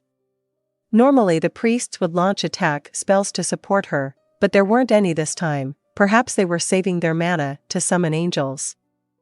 Remedios used a skill from one of her classes, Evil Slayer, that boosted the holy energy in her holy sword. Suddenly, 5 adventurers appeared behind Jaldabaoth. They must have been using a spell to go invisible and close the distance. Remedios had no idea why they abruptly showed themselves, because while she was aware that invisibility existed, she had no idea what kind of spell it was or why the effects might cut off. Jaldabaoth showed no signs of intercepting the suddenly visible adventurers. No, he didn't even appear to notice them. Was the threat she had sensed from him an error? Or was this a phantom or a double instead of the real thing? No, she rejected the latter thought. That couldn't be. Her instinct, her nose for evil, told her that Jaldabaoth was here. The adventurers panicked and attacked. Just as their weapons should have connected, strange wings sprouted from Jaldabaoth's back, skewering the adventurers behind him like knives. Their chests penetrated, blood must have flooded their lungs. Coughing up bloody foam, a single adventurer mustered the last of his vitality to bring his weapon down again. But even though the hit landed cleanly on Jaldabaoth, it didn't seem to hurt him in the slightest. The fact that they were here meant they had to be capable adventurers. Surely, they had armed themselves with consecrated weapons as part of their preparations. If they still couldn't harm him, Jaldabaoth had to be one high-level demon. As the situation continued to evolve rapidly in the space of a few blinks, Remedios had closed their distance and swung her holy sword down diagonally. Jaldabaoth jumped aside and used his tentacle-like wings, or maybe they really are tentacles, to hurl the bodies of the impaled adventurers at her. She had no interest in catching them. Removing her left hand from the hilt of the sword and punching them aside, she simultaneously used a martial art, flow acceleration, to swoop in. Then she lunged. The holy sword she'd thrust toward his throat was parried with nails that had lengthened instantaneously. Holy attack! The moment her sword connected with the claws, her power flooded into him through the blade. This skill paladins gained early on was really supposed to be used when their sword cut deep into their opponent's flesh, but it was still possible to use even with a glancing blow. The holy energy would bubble away on the surface of their target's body, so the damage wasn't terribly high, but the reason she used it anyway was that her instincts as a paladin, animal instincts. Her sister called them, screamed at her to prevent a fall in morale by demonstrating they still had a way to fight Jaldabaoth even after all those adventurers were killed. I see, the angels positioned themselves between Jaldabaoth, who had jumped back farther, and Remedios. Floating at nearly her height, they attacked Jaldabaoth. Remedios clicked her tongue. The high-pitched metallic noise that had rung out when her holy sword clashed with Jaldabaoth's claws told her how hard they were. And though her form hadn't been perfect, the fact that he could easily parry her boosted attack spoke to his physical strength. Only a handful of the strongest could fight an opponent so powerful. Angels summoned with Tier 2 and -3 spells were fine for exterminating regular old monsters, but in this fight, they were only in the way. The angel shoes dangling right in her field of vision were especially maddening. Penetrating magic, holy ray. Her sister loosed a spell. But it disappeared before Jaldabaoth as if it had been repelled. Twin penetrating magic, holy ray. Kalka shot 2 rays. She must have hoped that at least one of them would get through Jaldabaoth's magic immunity ability, but unfortunately, both of them ended up just like Kalart's. He must have quite high defense against magic. Which means, I have to do everything I can. She roared with even more spirit. Please use your brains, and make the angels fight smarter. This is pointless. And in fact, despite the angels occupying an advantageous overhead position, and the soldiers surrounding him, Jaldabaoth was still composed. But that made sense. Despite the number of opponents encircling him, no one had managed to land an effective attack yet. Adventurers raced over to recover the bodies of their fallen comrades lying on the ground near Remedios. The fact that they didn't so much as twitch must have meant they were dead, but maybe the living were choosing to have faith in slim possibilities. What a pain. Even puny worms are irritating when so many gather up in one spot. Jaldabaoth was completely at ease. And if he was immune to the spells being cast and could evade every physical attack, then he probably thought he had an overwhelming advantage. But you think I've never fought someone like that before? Unless the caster specialized in summoning, the summoned monsters would be weaker than the caster themselves. So it wasn't unheard of for the attacks of angels to be ineffective. The optimal way to use angels against a powerful opponent, the angels swooped down to attack Jaldabaoth all at once. Not slashing with their swords, but tackling. Was to stop them in their tracks. That was effective. Perhaps he was feeling some pressure? Jaldabaoth transitioned to offense and sent several angels back to the void with a single swipe of his claws. But the gap made by any angel that had been cut down was simply filled by another that continued the assault. That was the true horror of summoned monsters. They were beings for whom death didn't count as death, so they could use their abilities to the fullest. Remedios' eyes widened as she watched the waterfall-like hammering of angels and the way Jaldabaoth handled them as if he were working an assembly line. However, he's letting his guard down. After approaching quietly, she waited for Jaldabaoth to be critically distracted by the onslaught of angels and then leaped into range. What? She activated a skill and struck a mighty blow with her holy sword using a martial art. Her instinct whispered to her that it wasn't time to unleash the sword's greatest reservoir of power that could only be used once per day. On the receiving end of her second most powerful attack, Jaldabaoth went flying in what seemed like a horizontal flight path. Then he ducked into a shop on the opposite side of the square. Remedios stared down at her sword hand. "Crap. Honored sister, you did it." Collard sounded so happy, but Remedios yelled back at her. "Not yet, I haven't." There's no way he'd go flying like that. "I think it's possible, given how insanely strong you are." "No, he flew away on his own." "Yes." Not only had she let him slip through the encirclement, she'd given him the opportunity to hide in a building. The only reason they'd had half a chance against him was because they had him surrounded and forced him into a fight of one against many. Combat in a cramped house would be too dangerous for Remedios. And maybe Jaldabaoth had decided that playtime was over and would change up his moves. "Remedios. What should we do?" Kalka cried out to her. Usually it was Remedios asking the questions and Kalka answering, but this time it was the reverse. Apparently, when it came to combat, Remedios was still more likely to arrive at the correct answer than the other two. Destroy the building without getting anywhere near it. Following her directive, the priests began casting attack magic. The building came tumbling down bit by bit, but it was hard to imagine Jaldabaoth dying under a pile of rubble. With her enchanted armor, even Remedios wouldn't die from something like that unless she got awfully unlucky. And besides, Remedios eyed her clean blade.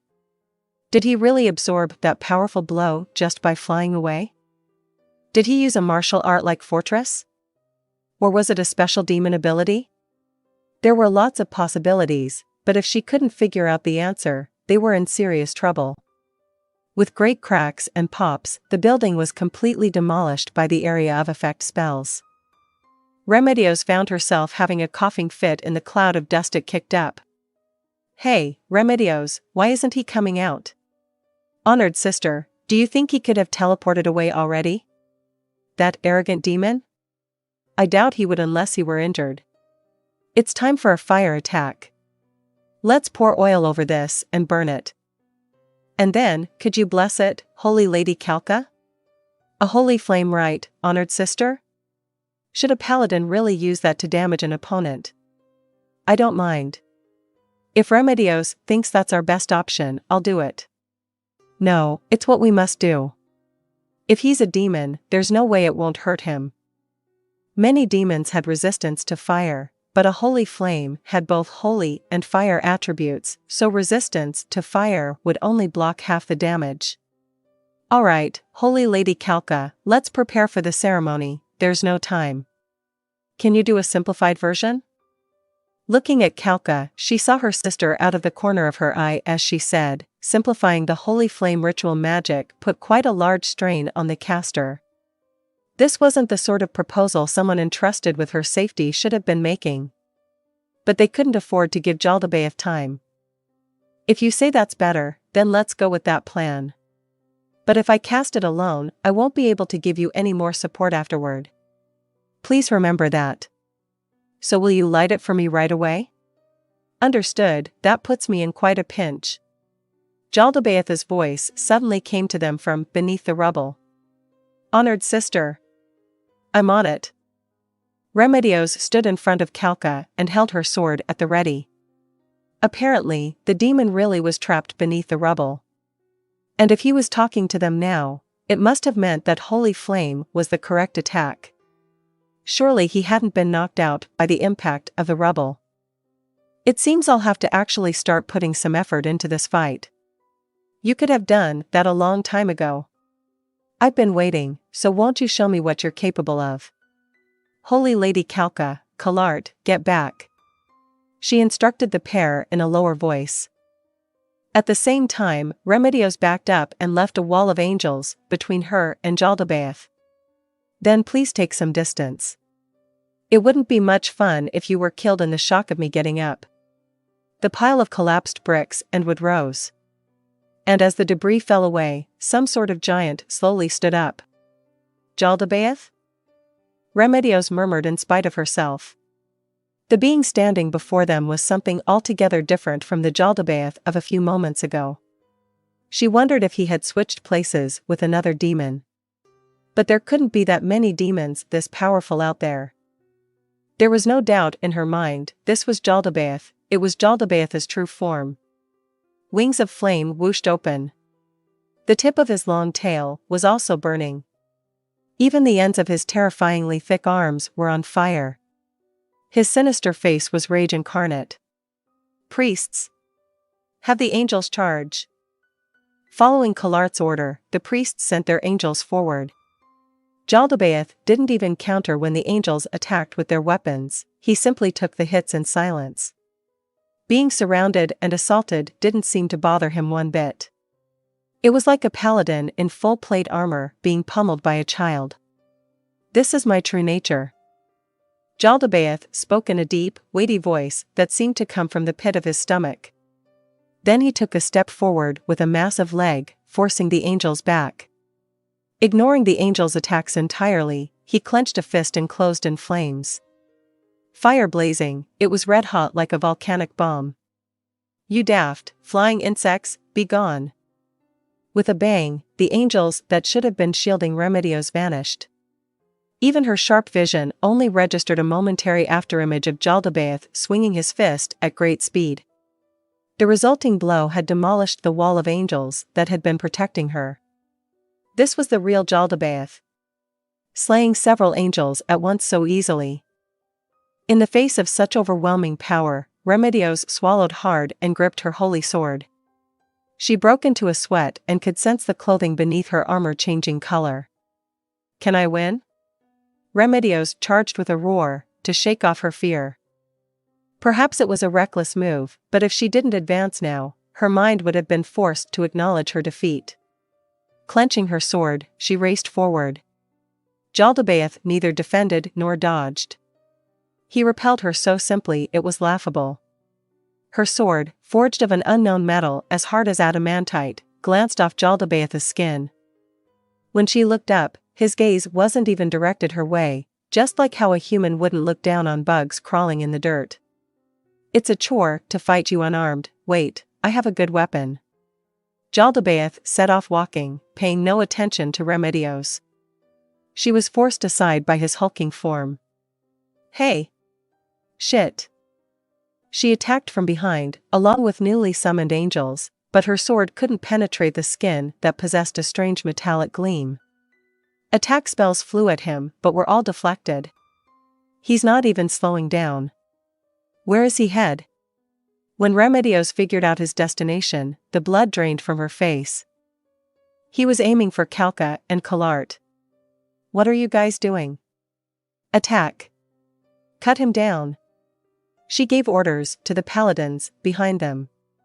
She didn't think they could accomplish anything, but she couldn't let Jaldabaoth waltz right over to Calca and Kalart. Get Calca and Kalart out of here. He's aiming for those two. The paladins and priests formed a wall in front of the pair.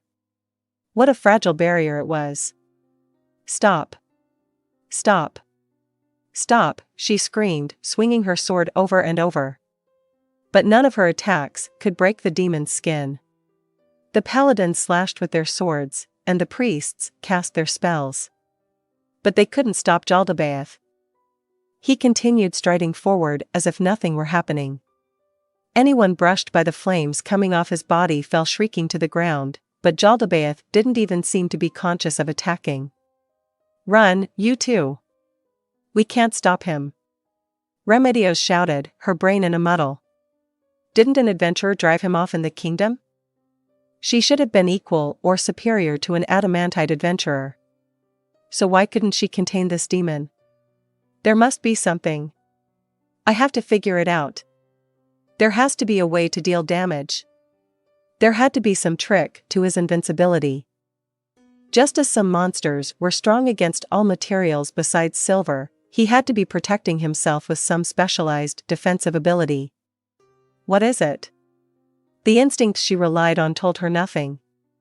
At times like this in the past, one of her deputies, or Kalart, or Calca would swoop in with a tip, and all she would have to do was act on it. But this time, they had nothing for her. If those two escaped, they could at least prevent Jaldabaoth from doing as he wished. They seemed to understand that and ran away without even looking back. That was fine.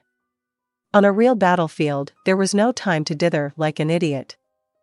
Even if Remedios died, as long as they could ensure the survival of the head of the country, the Holy Lady, things would work out.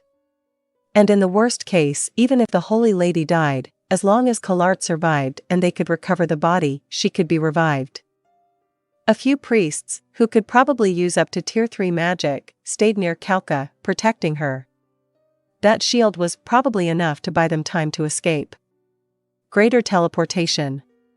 Suddenly, Jaldabaoth disappeared, and Remedios' sword sliced through thin air. What?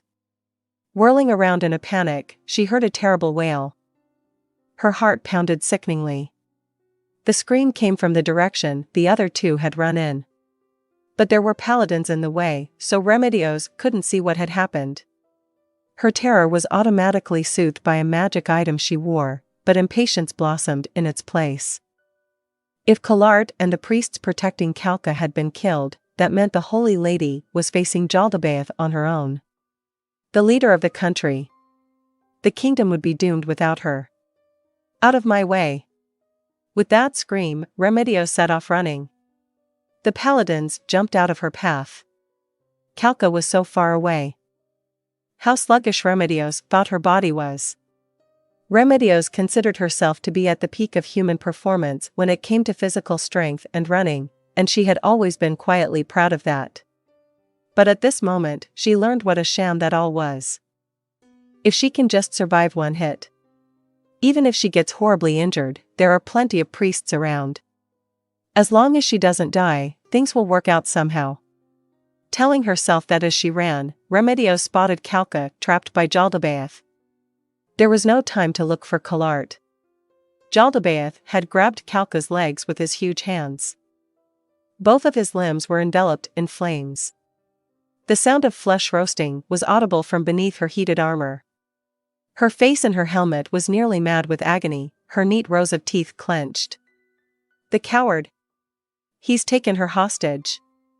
What does he want? Remedios braced herself and then couldn't believe her ears when she heard what Jaldabaoth said next. This is a good weapon. For a moment, she looked down at her holy sword. Does he want my sword? I thought she would make a good weapon the moment I saw her. Jaldabaoth lifted his arm, dangling Kalka at eye level before bringing her down again, as if he were swinging a sword. There was a snapping noise and a muffled cry from Kalka. The combination of Jaldabaoth's overwhelming power and her own weight proved too much for Kalka's knees, which bent in a direction they were never intended to go. That was when Remedios finally understood what he meant. The demon was saying that he would use Holy Lady Kalka Besseres as his weapon. What are you? She couldn't comprehend it. But she had to. Ready?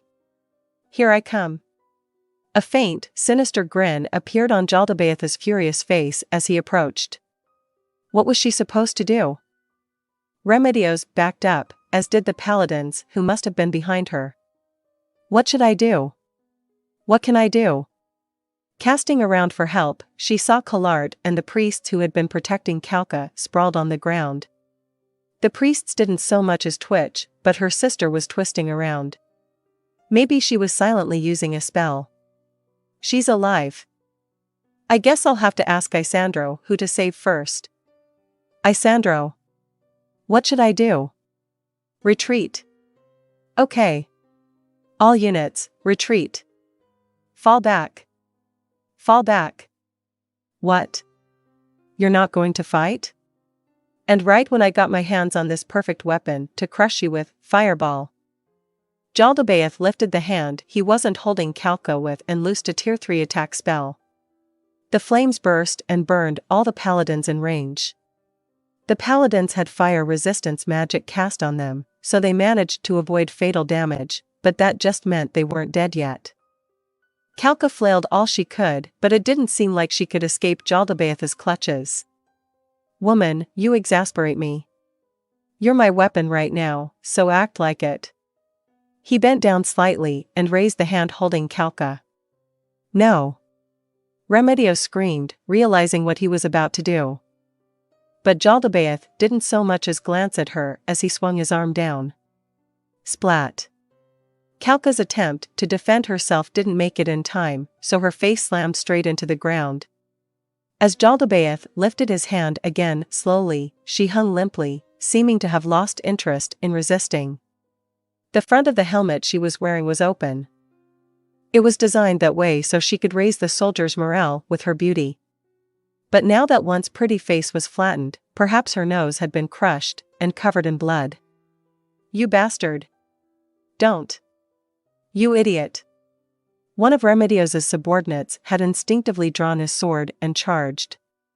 She tried to stop him, but it was too late. Jaldabaoth swung his weapon around so quickly, it was hard to believe he was holding a whole human. The two collided, and with a forceful metallic clang, the knight went flying. His armor sported an indent like a giant had punched him, which told exactly how powerful the impact with Kalka had been. Remedios couldn't take her eyes off the holy lady.